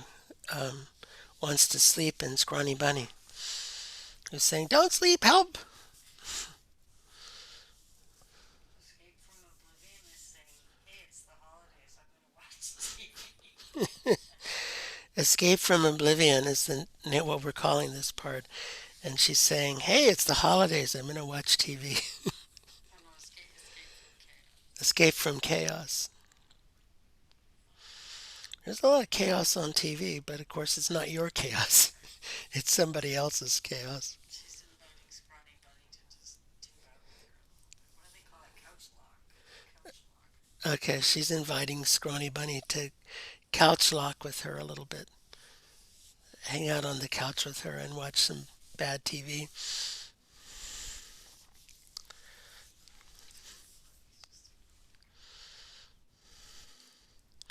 We're gonna have to get recommendations from these guys for what next to binge watch. We already finished Schitt's Creek. There's a bunch of Netflix movies. Anyway, Yeah. there's a bunch of Well, Netflix original movies that apparently are pretty good. it's good to know when I'm sitting on the couch with you that there's others there. There's Escape from Oblivion and Scrawny Bunny. I think we need to get a puppet for Scrawny Bunny. Doesn't watch TV, so Oh, maybe the news Scrawny Bunny doesn't watch TV except for maybe the news and the weather channel and the Weather Channel, finds calm. which she finds calming. Oh, there's 40 inches of snow coming. That's really calming. She puts it on for peace. Watch the radar of disasters coming. She puts it on for peace. She can watch the radar of disasters coming, and that relaxes her.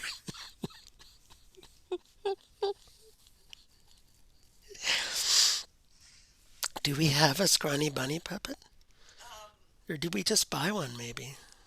there may be one in that collection that we just got, or and also I'm thinking that the bunny with the bunny that's on the shelf, you know, the bunny with the striped pants. Oh, yeah. I think so.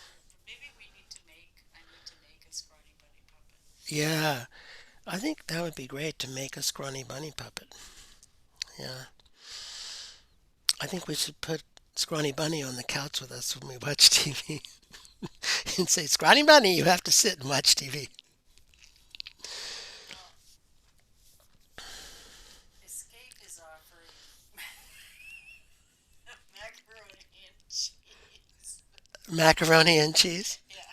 Escape is offering macaroni and cheese to Scrawny Bunny to sit on the couch and watch TV. She's intending to get excited about scrawny bunnies, their anxiety.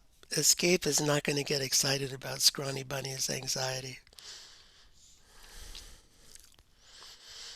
Although she knows that now that the jazz singer and the fake Buddha have been removed from the hip, she can watch what she wants on TV. Ah, so It feels like a more welcoming space. so Escape is relieved that fake jazz singer and the other dude, fake Buddha, have been removed.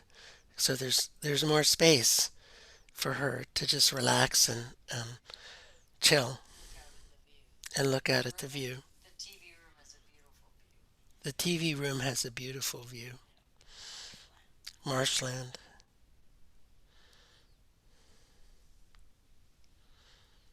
So she does invite Scrawny Bunny to come and sit and look at the view. She does invite Scrawny Bunny to come and look at the view.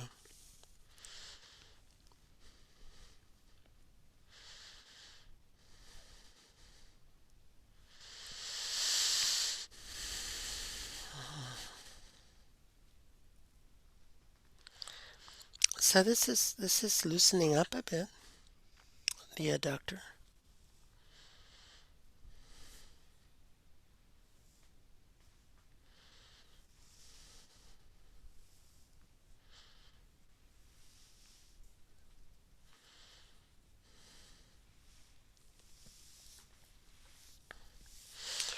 Let's try a little more shaking here.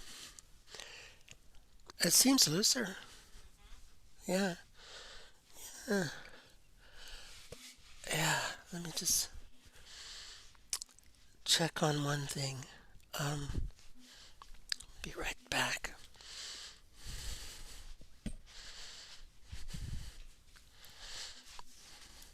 Okay.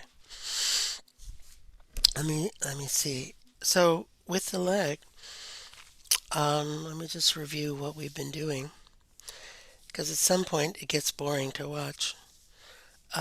Range of motion,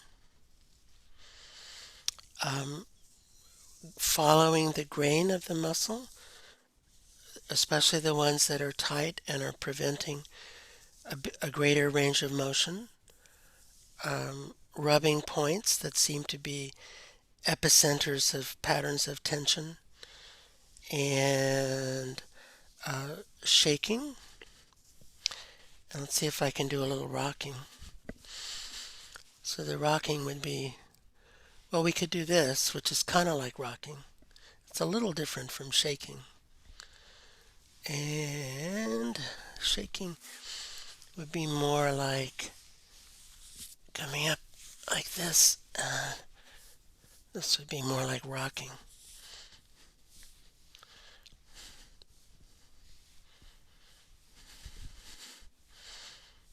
There we go. This is all about loosening up tension, patterns of tension, getting the body, getting the energy moving so the body can heal itself.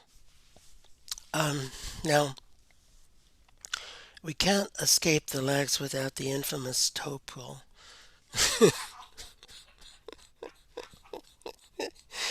And as the name implies, it consists of grabbing the toes and pulling them. I find it completely relaxing.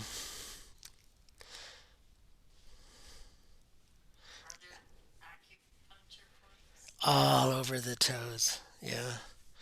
Because the toes are the ends of quite a few meridians. They end in the toe.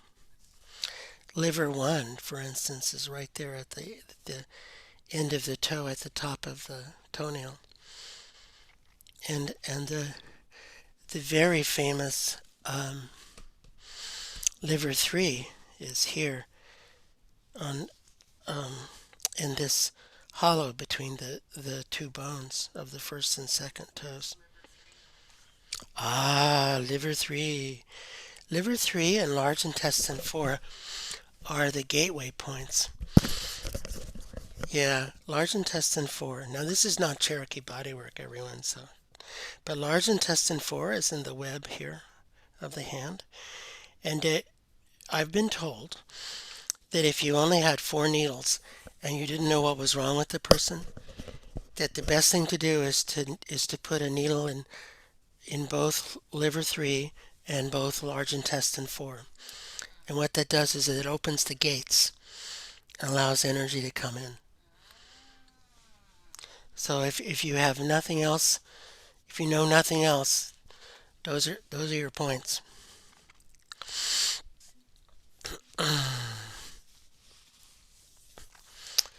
So let's see what else I can demonstrate about large muscles. Of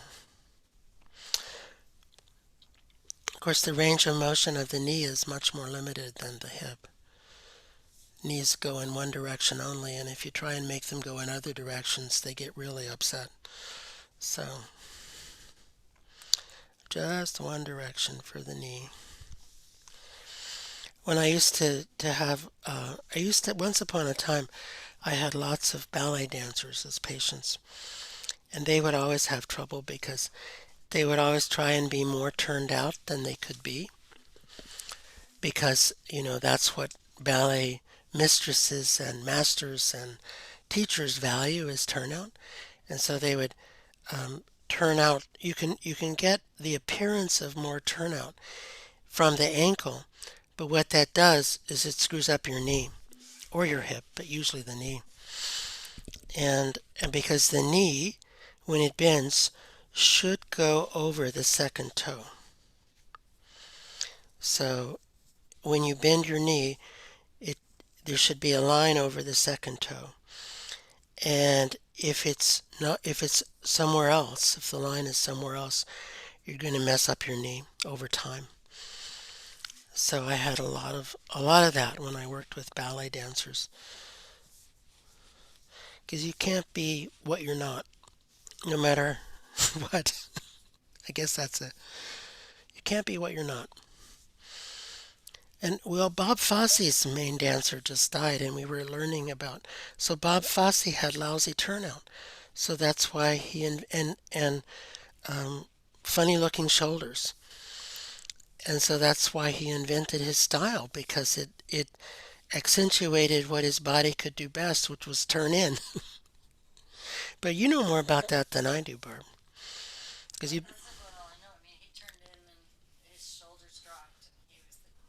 yeah, yeah, the Bob Fosse movements came from the Bob Fosse body, from his figuring out what he looked best doing, which is kind of cool when you think about it. You know, that he could create a whole choreography around what he could do best, and then get other people to do it.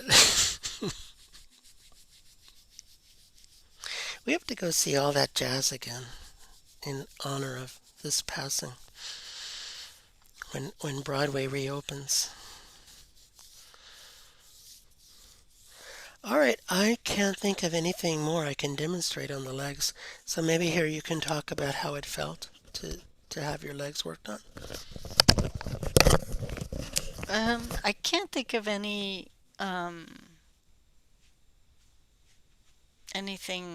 any. Yeah, again, it's like energy clearing. I think that's kind of the metaphor that seems appealing. Um, the idea of moving staleness out. And that's I was injured and I've been um, very tight after my injury, and I only intermittently have been doing proper exercises to correct it. And I admit that lately I haven't been attending to it as much as I should, because whenever work gets busy, that's what suffers. But you can feel that. You can feel that in your body when you bring awareness to your body, which we seldom do if you don't have a practice that does that every day. We tend to let our bodies kind of carry on while we move about. And it's interesting because during the days, unless I'm consciously moving in different ways, I notice sometimes just how limited the ranges of movements that I do, sitting down, standing up, lifting, in and out of cars, but lots of movements don't get done. So when I'm paying attention, I try to make sure I do lots of different movements, kind of dance a bit, get things loosened up. Um, so yeah, it does feel like that weird hyper energy is quieted down a bit. So maybe the bunny needs the anti-chaos. Bunny needs some couch time. Yeah, bunny needs couch time. That was a term that was off. Couch lock is what people say about strong weed that has that effect. There's different strands of marijuana, and one of them creates couch lock, which means you don't feel like moving. So, just so you know. We're learning a lot from the class. Hmm.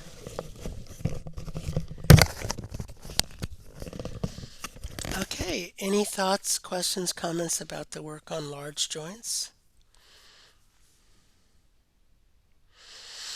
Or, the other thing is playing with the story. And yeah, Barb says any questions about the story or working with story.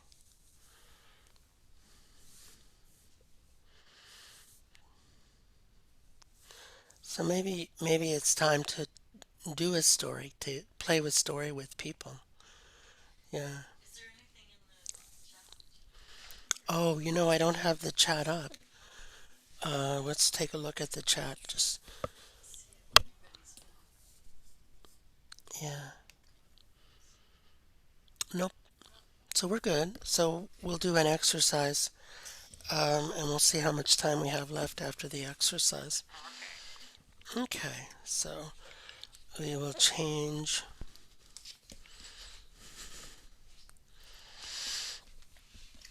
All right. So we're going to do a guided imagery exercise, and I think I will put on an image instead of my face because um, I don't want to look at myself talk for a whole bunch of time.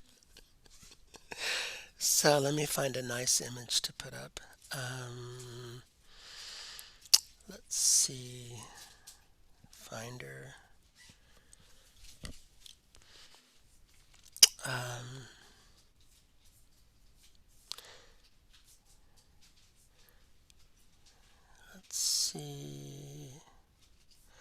I've been taking photographs of there's a huge abandoned sand and gravel and rock um, installation behind our house, and I've decided it's the perfect. Well, one of our friends pointed out it's the perfect scene for a zombie apocalypse movie. So I've been taking pictures of it in different scenes, different seasons, thinking that we could bring in the zombies eventually. So let's see, that might be a good image.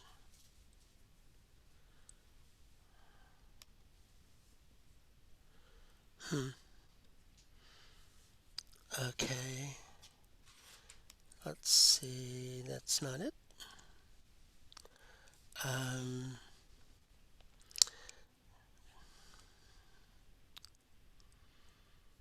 okay, there we go. Here's my zombie apocalypse, one of my zombie apocalypse images. Come on. There we go.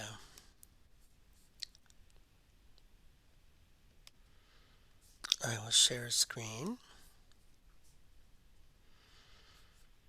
Um,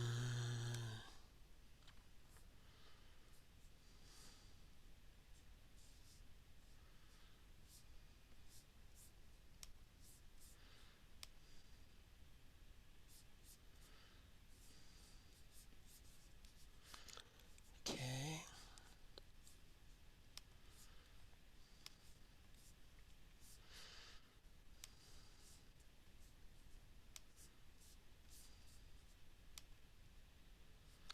All right.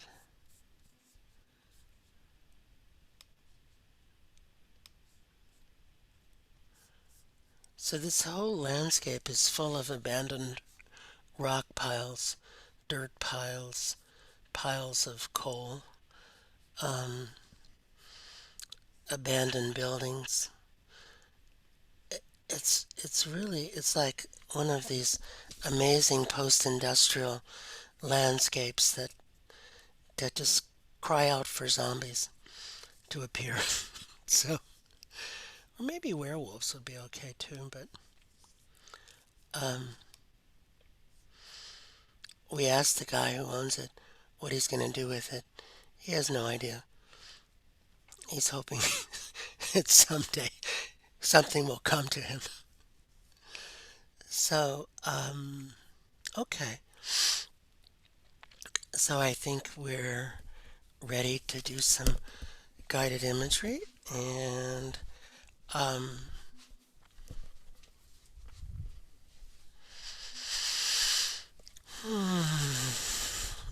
and maybe to explore, that we want to play with exploring the inner world of the body, and in this case, for each of you to explore the inner world of your body, and to just embark on a process of becoming more aware of the inner world of your body. Because, so much of the time we're focused externally, and that doesn't always bring us into an awareness of the internal. And so what I want to do to start us off is to tell us a story about Iktomi and the turtle. Just to encourage everyone to relax, because stories are like that. They facilitate letting go and relaxing, and maybe they remind us of being at a younger age when people told us stories. I think we need more storytelling to adults. But anyway, so in Lakota, the name for turtle is Patkasa. And so Patkasa, in this story, it begins with Patkasa standing bent um, over a newly slain deer. And so Patkasa had this red-tipped arrow that was unlike any of his other arrows. And he pulled it, he drew it out of the wounded deer.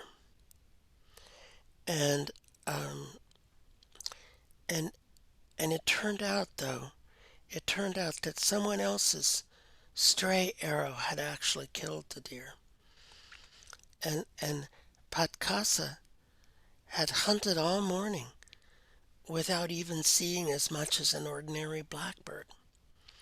And so he left that um, he left that arrow in the deer, near the deer that wasn't his, and he turned away from the deer and he walked home, tired and unhappy that he had no meat, because he had hungry children to feed. But he was ethical, and he couldn't take a deer that someone else had killed. And so he was pretty sad as he walked home, you know. And and some ghosts in the area, they felt really sad for him, and they thought, oh, his children will be hungry, and he's so sad to have not killed a deer. We know where there's another deer. And so they tricked him into walking off the path and stumbling upon that deer. Wow, he said, good spirits have pushed me here. And he leaned long over the gift of the friendly ghosts.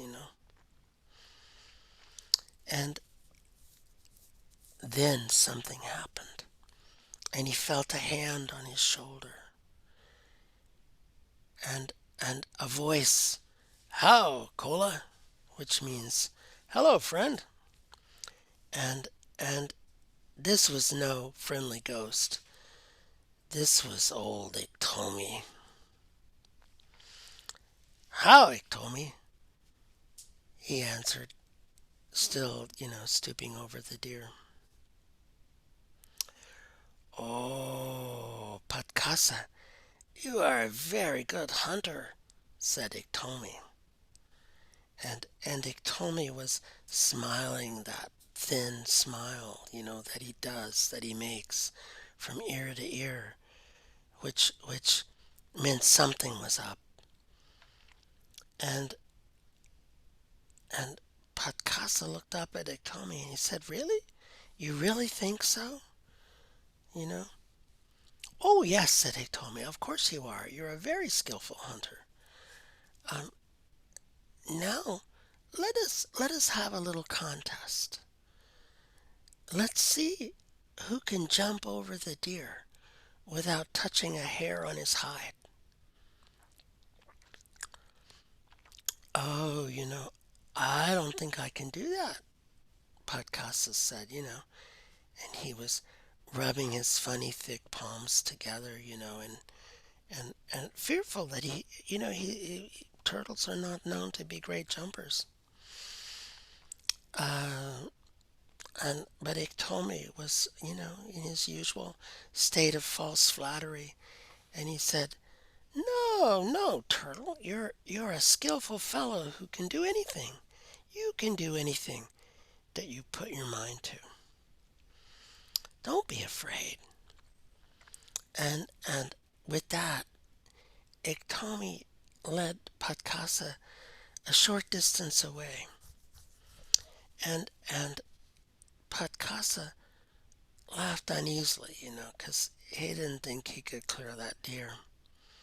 "You can jump first," said Iktomi, and um, Patkasa, you know, he doubled up his fists and he swung his arms to and fro, and he bit hard under his underlip, and just before he ran and leaped over the deer, Iktomi said, "Let the winner have the deer to eat." It was too late to say no. We've been learning about that from that book, Influence. And Patkasa was more afraid of being called a coward than he was of losing the deer. And so he started off on his run, and his steps were quick, but they were short. And he seemed to just be kicking the ground up. And then he jumped, but he tripped on a stick and he fell hard against the side of the deer. Huh, Iktomi said. He pretended to be disappointed. And then he lifted Patkasa to his feet, and Iktomi said, "Hey, now it's my turn to try the high jump." And Iktomi gave a leap over the deer, just as you might expect a spider would do. That a spider, of course, could jump high and far. Iktomi, of course, is Spider-Man. "Ha ha ha," he said, "that deer is mine." And he patted sullen Patkasa on the head. Um, and Iktomi said, "Patkasa, you watch this deer for me while I go get my children." It was too late to say no. Iktomi ran off through the tall grass. And and Patkasa Turtle was always ready to believe scheming people. He was easily duped, and to do little favors for these fellows, for these schemers. But on this occasion, he reconsidered. "Okay," he said, realizing that he had been taken in by Iktomi's flattery, and it had made him look foolish. And he began to think differently. He began to think, maybe there's a way out of this predicament. And but soon there was the sound of voices, the sound of laughter, and it was getting louder and louder. But all of a sudden, it grew quiet, and old Iktomi led his young children to that place where he had left Turtle with the deer. But there was no sign of Turtle or the deer. Oh, his children just started to make such a racket you wouldn't believe. "Be still," Iktomi said to his children. "I know where Patkasa lives. Follow me. I'll take you there." So Iktomi ran along that narrow path that runs beside the creek, and his children ran after him with tear-streaked faces. And they got near the home of Patkasa, and there was Patkasa broiling venison before his fire. There was a fire before his teepee, and there he was broiling venison. And Iktomi said, "I will put out Patkasa's fire, and I will bring you the broiled venison. Watch closely. When you see the black coals rise to the surface of the water, clap your hands and shout aloud, for soon after that I'll return to you with some tender meat." So Iktomi jumped into the creek. Splash, splash. And just as soon as the creek was smooth again, there bubbled up many black spots. The creek was seething with these dancing round black things. And the children thought, "Well, hey, it's the coals. It's from the fire." And they were just happy, happy, happy, happy. They chased each other around the edge of the creek. But there was Patkasa across the water. And there he was in a large willow tree. He was leaning far over the water, sitting on that large limb. And on that very same branch was a bright burning fire over which he broiled the venison. and and they weren't hot coals that came up from the depths. They were the toes of old Iktomi. He was drowned. And the Iktomi children ran away from the creek, crying and calling for their water-dead father. Now you know what happened. He mistook the reflection of the fire for the fire itself and thought the fire was at the bottom of the creek instead of up above the creek. Well, that's what happened to him. So we can't always trust our initial impression. But anyway, Patkasa and his children had some yummy deer that night, and the good ghosts were happy because they thwarted evil old Iktomi from taking that deer away from Patkasa. And Patkasa learned a lesson too. He learned not to be taken in so readily by flattery, which is, a good lesson to know. A good lesson. So we want to breathe and relax, and we're going to journey into the body, into our bodies soon, into the open and closed spaces of our body. Because, it's all a question of scale. Because at a small enough scale, the inside of your body feels like an entire universe. And just imagine, you've got, like millions of red blood cells in just, a very small space, a cubic centimeter. That's a really small space. And there's just so many. And the smaller you get, the more incredible the body becomes. And you begin to understand Still's comment about the whole universe living within the contents of a bone. So we wanna contemplate entering the body with our minds, eyes, and ears, and feelings of traveling into the body. And maybe there's some part of your body that's calling for your attention. Some part of you that feels dark from the inside and that wants you to shine a light on it and open up your awareness to what's going on down there. It's kind of like a darkened house in the early evening, and how it changes when we walk inside and turn on the lights. And so let's walk in the tall grass. Let's walk toward the path to where you need to go. Maybe there's an invisible string that's pulling you there. And so we can just walk to where we need to be, where you need to be in your body, to encounter what you need to encounter, whether it's to the north, the east, the south, or the west, whether it's to a hill or a clump of fir trees, or a place where the shadows of the clouds touch the ground.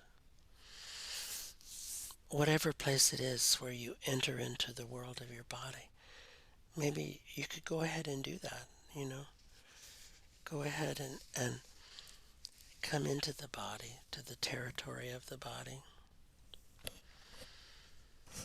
And let's just see what you see. Let's just become aware of what you see. Maybe there's steep slopes. Maybe there's marshes and meadows. Maybe there's a river.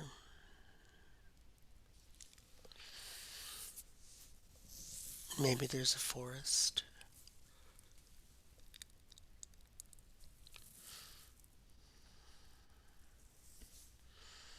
Maybe there's the ocean and the sea. Maybe there's the blue sky.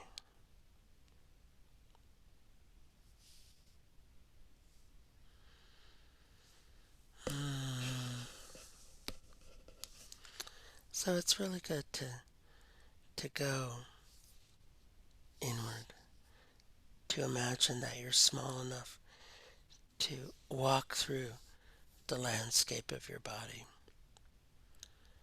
to walk upon the road to where you need to go to find a part of you that needs your attention. Maybe you've got a long way to go and maybe not, you know. Maybe you feel lost and maybe you see a bright sign that will take you right there.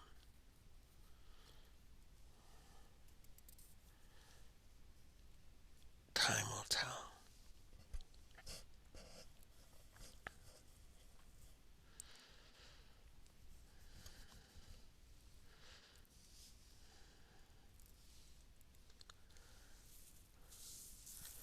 And maybe we have to go a little further. Or maybe not.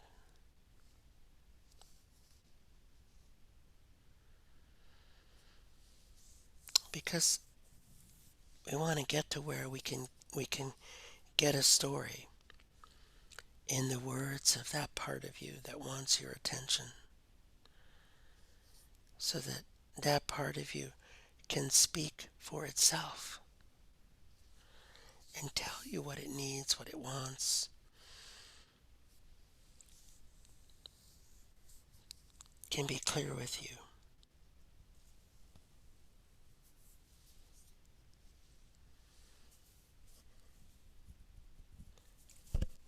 So that you really know what it wants to tell you.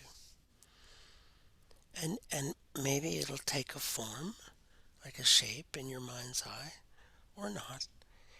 Maybe it will have a particular tone of voice in your mind's ear, or not. Maybe you'll just feel it in a certain way, or not.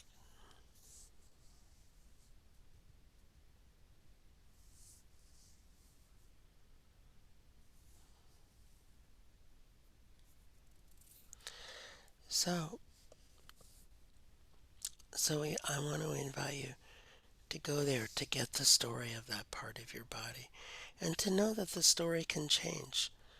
You know, you could go there on 3 consecutive days and get 3 different stories, because things do change. It's dynamic in that way. It's not, things are not stuck, they're ever changing. And so we want to get the story. We want to get the clues about what this problem or pain or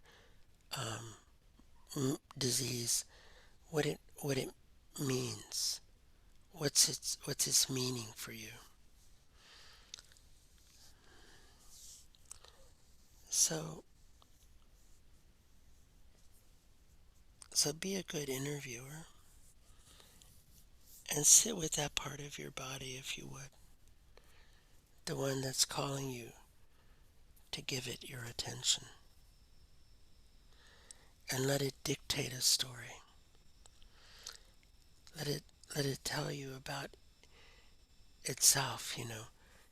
Maybe you'll get these kind of details like where it was born and where it grew up and how it came to be with you and how long it wants to stay and where it would like to go next. And, you know, things like that.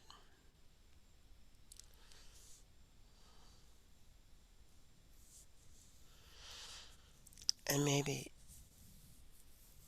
it will tell you, you know, what prompted it to come to you. Why did it pick you? Iktomi picked Turtle because he knew Turtle was gullible and Turtle was in the neighborhood. it was the perfect combination, or so he thought.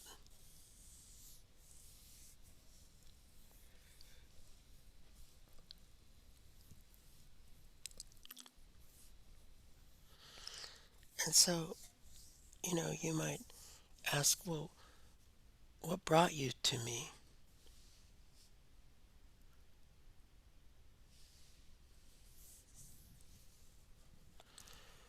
What's your purpose in stepping into me?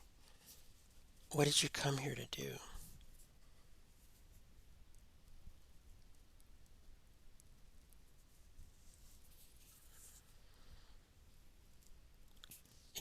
What is it that you need me to do? Maybe there's something that you need to do for this being to move on.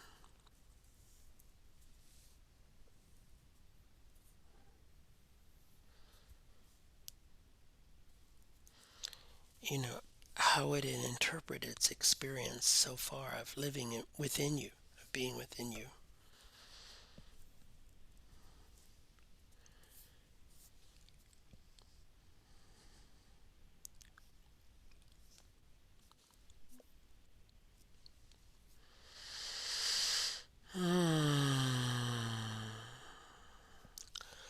Well, maybe I'll just give you a couple minutes to conduct an interview, a couple minutes of silence to interview that part of you, to find out what they're like, what they want to be called, um, to get a sense for their stance toward the world, their attitude, their way of approaching the world, all that good stuff.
All right, so um, perhaps you have a story, a conversation with a part of your body, or not.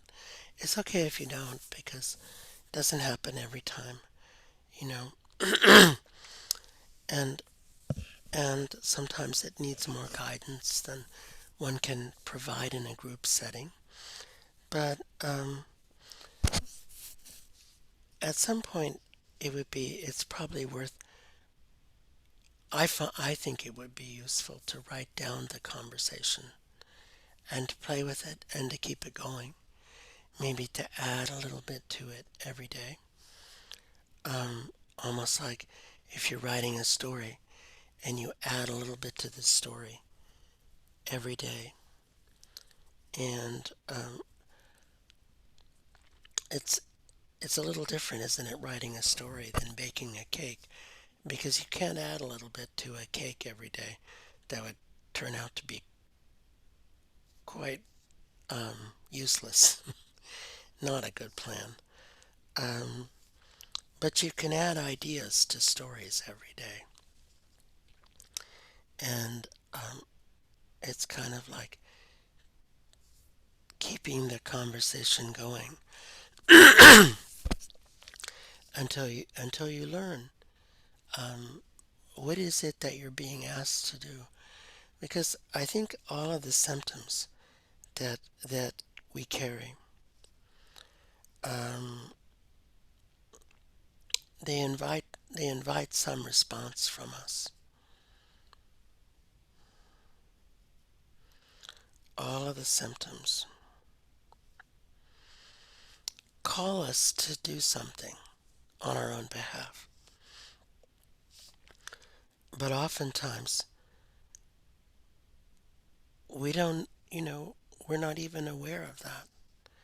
And so, we have to connect with our with these stories. Really, we have to connect with them in order to become aware of what they're asking us to do. And it turns out that when we respond to the call of what we're being asked to do, something changes. Not everything can be fixed. Not everything can be cured, but something changes. And sometimes, in novel writing, they call it the shard of glass problem. That sometimes there's been a kind of wound of some sort, usually emotional, psychological wound that's been festering beneath the surface of of a character for a long time, and the skin has grown over it, and there's a scar that's not very pretty, and it drives behavior in ways that appear flawed, and um, and so sometimes we just we just get on with it. We just keep going and try to ignore it, you know, and and um, that doesn't always work. Sometimes we have to find out where it came from and how we were wounded and what happened to make us or a part of us the way that we are.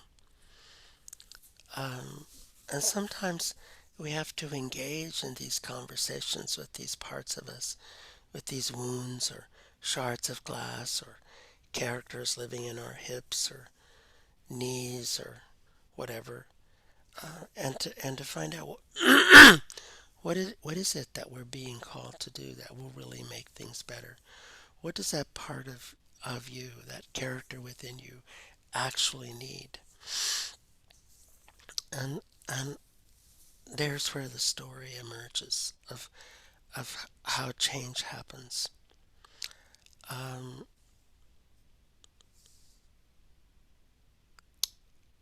that's where the story becomes about something, where the story gets a point, um, where we do something, we become heroic. We take some action that's not what we would typically do. So we do something different or anew, and that heroism, those acts of doing something that we wouldn't ordinarily do, doing something different from what we ordinarily do, create a story of change, of transformation. And it could be quite subtle. It doesn't have to be dramatic. It doesn't have to be big drama. Sometimes it's very subtle.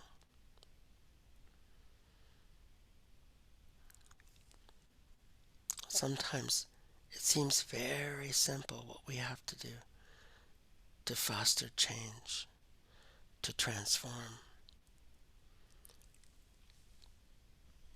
to come back with a good story to tell. So breathing in, breathing out.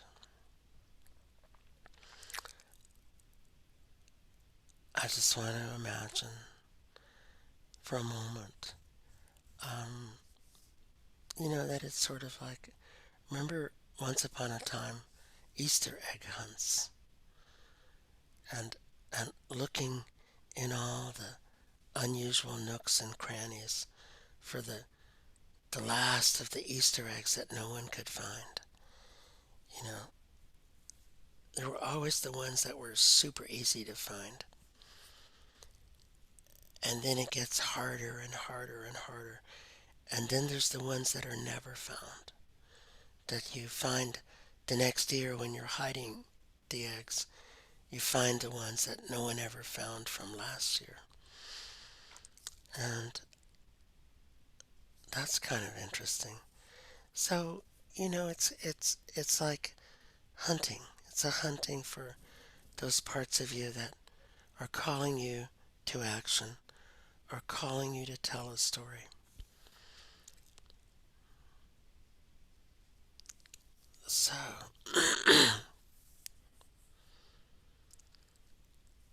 so we're gonna return to ordinary consciousness in about 5 minutes. We're gonna just back our way, kind of back our way out of the body to come back to the ordinary world. And that's okay.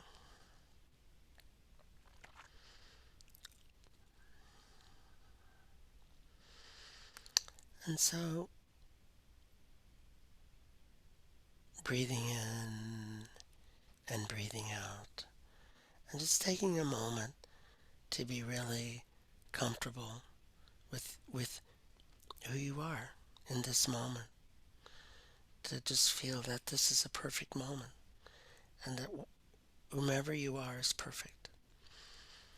That it's so easy, for us to compare ourselves to others and to want to be smarter or richer or, better positioned and all of those things. But it's so great to just take a moment and to feel like we're good enough. We're quite fine as we are.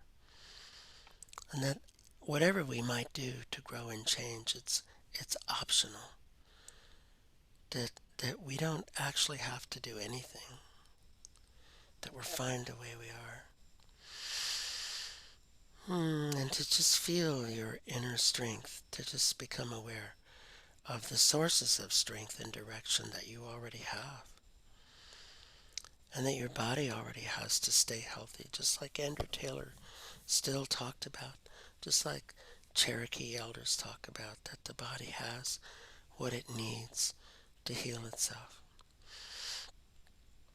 And wouldn't it be interesting if without even needing to think about it anymore, some ache or pain or problem in your body or psychological wound just disappeared? Like maybe at first you hardly notice that it's gone. Maybe things seem a little brighter, but it's like something changed and I don't even know what it is. Because sometimes when change happens, we don't even notice it. It just happens beneath the surface and everything is different without us even noticing. Sometimes it's like that. Sometimes we forget the problem that went away. Sometimes we forget that we ever had the problem that went away. And so, breathing in and breathing out, relaxing, preparing to return to the ordinary world.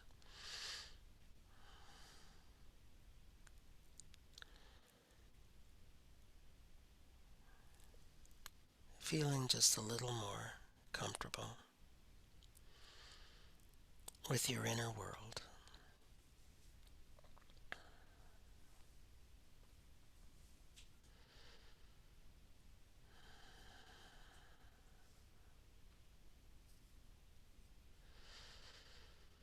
So in the next minute or so, if your eyes were closed for this process, I'm going to invite you to open them. I'm going to invite you to feel a little more energetic, a little more confident in your own abilities, um, a little more capable. Just a little more. Doesn't have to be a lot. Could just be um, a bit. A bit is enough. And that's all. So y'all come back now to ordinary reality and step out of the inner world of the body. And maybe if you wish, take a couple moments to write things down so as to not forget them. And if anyone's not writing and feels comfortable sharing what you did during the experience, that would be cool. Or not, as the case may be. People should always do what they need to do for themselves.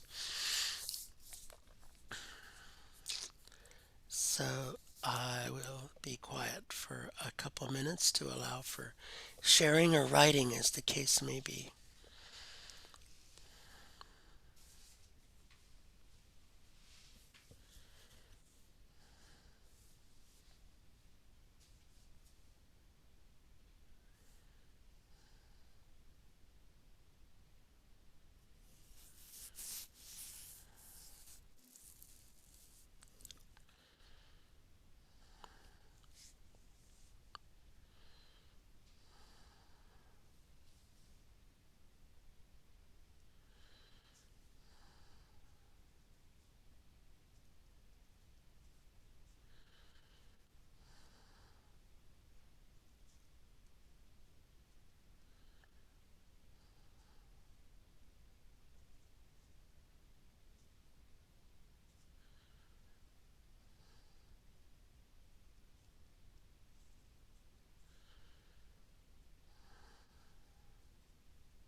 Okay. Okay.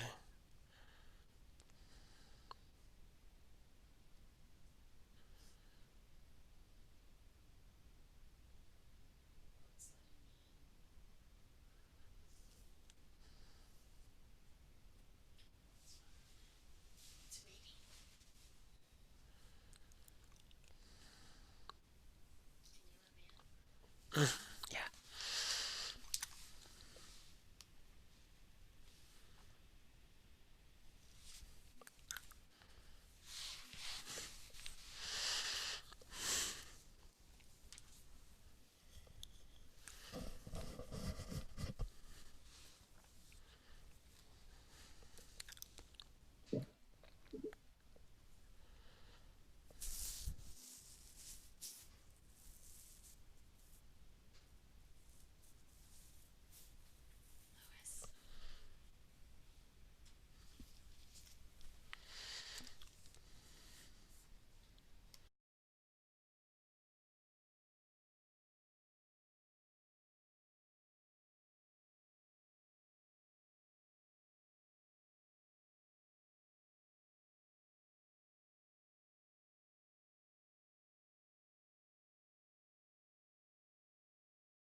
All right. Any thoughts, stories?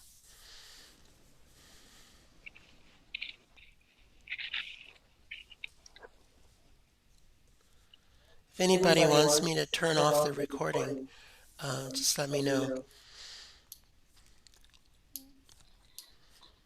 Okay, can you hear me? Yes. When I took the course 12 years ago, you did it quite differently. You did an order. We started with the breath, and then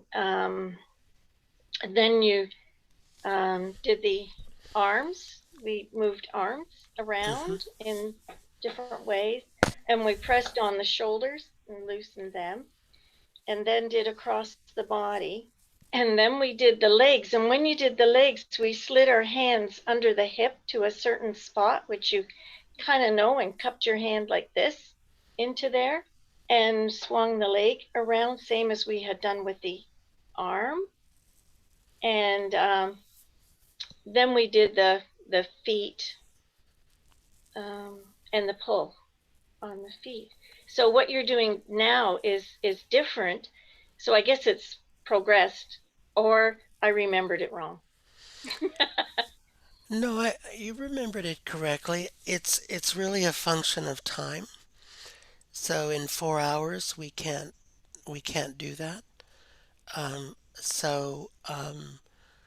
What we can do in a shorter block of time, or what made more sense to me to do, was to show the reading of the energy, and then how one would work um, with the energy that presents itself. And they're both reasonable ways of teaching, but so the orderly progression is not actually the way one actually works. So the way we did it today is much more like the way one actually works. By starting with where the energy is and following it, to where the blocks are that need to be addressed. Um, and so we started with where I felt the energy called me. We started with the part of the body to which I felt called to go. And we got to the hips for a couple reasons. I thought, well, big joints would be good to fit into this. But also I knew that Barb um, had had a hip injury, and so there might be something interesting there, you know, for you guys to hear or watch. So so that was the logic for today. I really enjoyed it because it was a different look at the same procedure, right? So that Right. was really, really, really good. I really enjoyed it.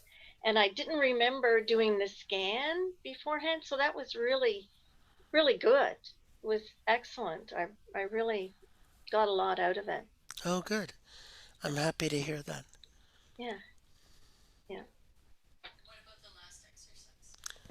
You gotta unmute yourself. Barb. Unmuting.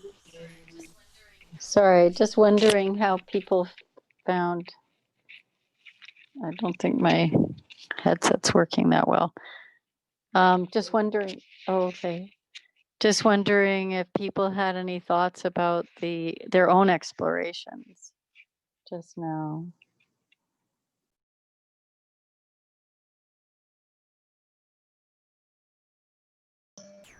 I'll share what it was like for me. So I feel like with the storytelling in my body, I went really deep. I recently read that your spine is like a stairway to heaven. So I kind of like started with that and like realized, my brain, it can be like heaven. And then I felt a lot of like bird medicine, like walking with me, flying with me. And I have one area in my body where I hold some issues. And I felt like the vulture was like, I was like giving it to the vulture and it was like gobble, gobble. And I'm like, hey, you're a turkey. Like, that's the sound of a turkey. And then the vulture was like, well, thank you. And then it like turned into a turkey and was like clearing me, and just lots of bird energy. And I feel like this class, like from the beginning, the song just like touched my heart and just tears came out, and I rarely cry anymore. So that was touching. And I feel like I know from doing the storytelling that I know how to heal my body more than I did before. So thank you, everybody. Thank you, Louis and Barb, for holding space. Yeah, thank you for sharing that. That was great. It's yeah, we all learn from each other's experiences, I think. We're each other's teachers. Yeah. Did anyone else have something to share from the exercise? Alors, pour moi, Louis, Hmm. l'histoire était un peu compliquée. J'ai pas tout compris, mais ça m'a replongé dans l'ambiance d'une méditation que j'ai faite il y a quelques jours. Une de tes méditations sur ton CD Spirit Healings, où j'ai parlé avec ma douleur. Et là, je suis revenue dans cette méditation ce soir. Et en fait, ma douleur me disait qu'elle voulait du repos, que mon corps voulait du repos, que je ne sais plus m'accorder de repos et que j'en ai besoin. Et écouter l'histoire ce soir, même si j'ai pas tout compris, ça m'a remise dans cet état dans lequel j'étais quand mon père me racontait des histoires quand j'étais petite fille. Et je me suis dit que j'avais besoin de ça, d'être dans cet état, de recevoir une histoire, de me retrouver dans mon univers d'enfant. Et voilà, cet univers d'histoire, de contes de fées, et de me laisser aller un peu. Hmm.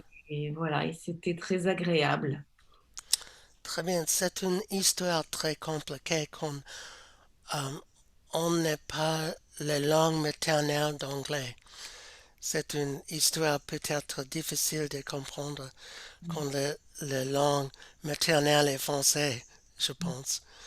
Mais peut-être je peux raconter cette histoire en français quelquefois. Oui, Oui, ce sera un grand plaisir pour moi parce que j'ai fait la réunion chaque semaine avec mon ami Marquis et nous parlons le français québécois un peu. Et peut-être je peux raconter l'histoire à Marquis et je peux te envoyer. Je peux te le envoyer. oui, Oui, avec plaisir. très bien, très bien. OK. Merci. Nous retournons maintenant à l'anglais for the others. We return to English for the others who don't speak French. So, Thank you anyway, very much for this. It was a beautiful presentation, but I think for me, for when I went inside, it was really interesting because I usually have pain on one side of my body for my hip, but it was the other side that I was visualizing, almost like I'm in San Diego, so it was like a border fence along my side of my hip, and then the other part was in my chest. It was like these rocks, and there was this waterfall, and there were these big rocks that were like crinkling in this water, like really big ones. And so I really focused on those. And the story was beautiful because it was this trick of just looking down inside of ourselves in the end. So it was a really beautiful, well, for me. oh, good. And it was just really lovely that way. And so in like, I guess going with those rocks, like what do I need? What does it mean? What are they there for? And first thing that came to me is to get off the computer. um, but but also sun and opening up of the chest so that the rocks were there for a reason to slow things down. And that, by that, like maybe going into the sun and opening things up and allowing that water to come through. Um, Anyways, I wrote a whole bunch down, but that's what I decided I'd share. But thank you very Thank you. much. Yeah, it seems like it might be hard to do midwifery on a computer. No, we do that part in person. So Right, right. there's a lot on the computer right now. That I is, wonder how it would be to ask a woman you're working with, I wonder how storytelling while giving birth goes. I do quite a bit of it um, because I've been doing a lot of storytelling through Pam England's Birthing from Within, starting in the early 2000s. Oh yeah. And then I've just started to like really dive deep into storytelling as far as the birth worker's journey, and how it applies to how we work with grief in the moments. And more so it has to do with, like, I use the stories as my guide, right? And now and then the stories in labor now and then, because I'll use stories sometimes in prenatals, people will ask for a story, but usually, in labor, that's, it just is what it is. So maybe it's Other on a reflection. priorities. Yeah. Yeah. Thank you for asking. there was a time when I used to do a lot of prenatal hypnosis, and I would tell the stories beforehand, and often um, they surface during the labor. Yeah, sometimes it's although I've done a couple of hypnosis during labor recently with the wives of residents.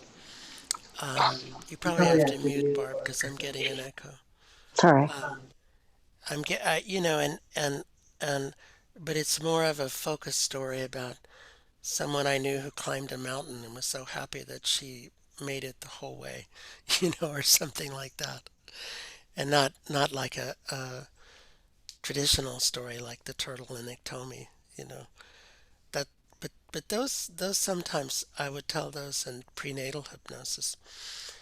But it's funny, and I work in a clinic right now that mostly serves the poor, and mostly they all want epidurals and they're not interested in storytelling.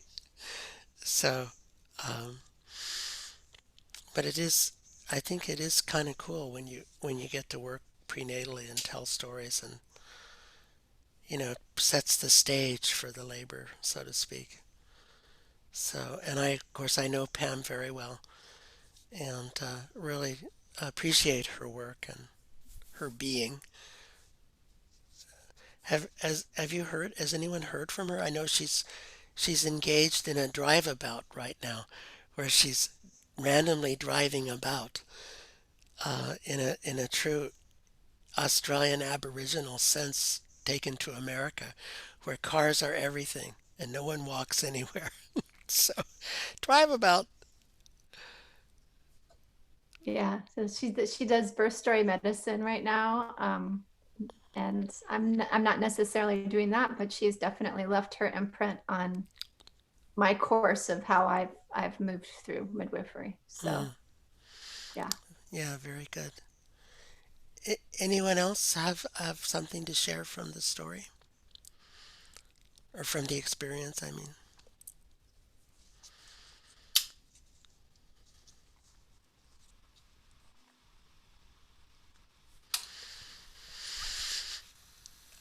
well, maybe it's a wrap. Maybe we're done. Um, yeah, let's sing a thank you song. Come on over and you can sing with me. Yeah.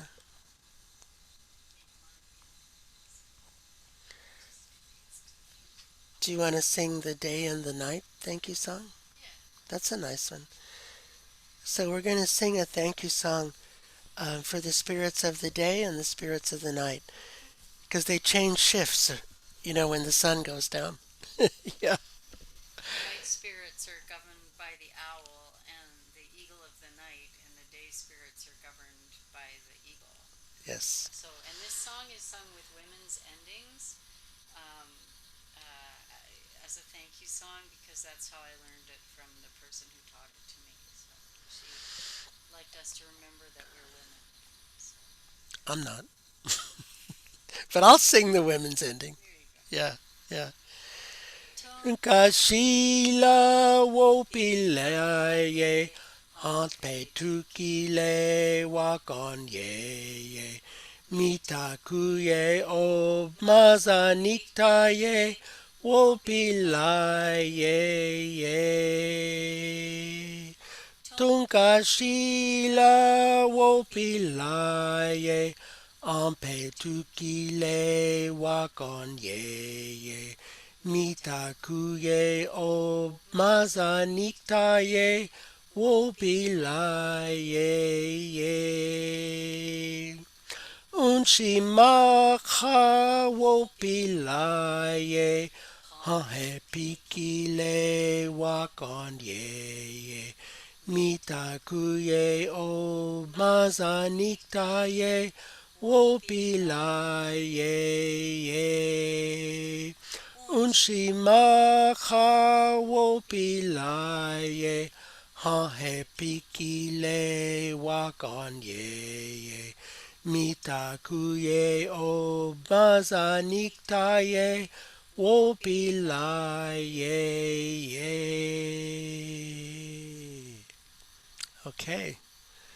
All right. Well, we'll see some of you guys later, perhaps. And I'll send everyone a link to the video in case you want to watch parts of it again. And thanks for coming. Thanks for hanging out with us on this snowy Friday, except in San Diego where it's not snowy. probably not snowy. And I hope you guys get to use this in your own work or with your own loved ones or with your own people or, telling stories is such a beautiful thing to do with company And touching. and touching. Yes. All right. Well, I'm Thank going to, yeah. Anyone have any last words? I don't mean to cut anyone off.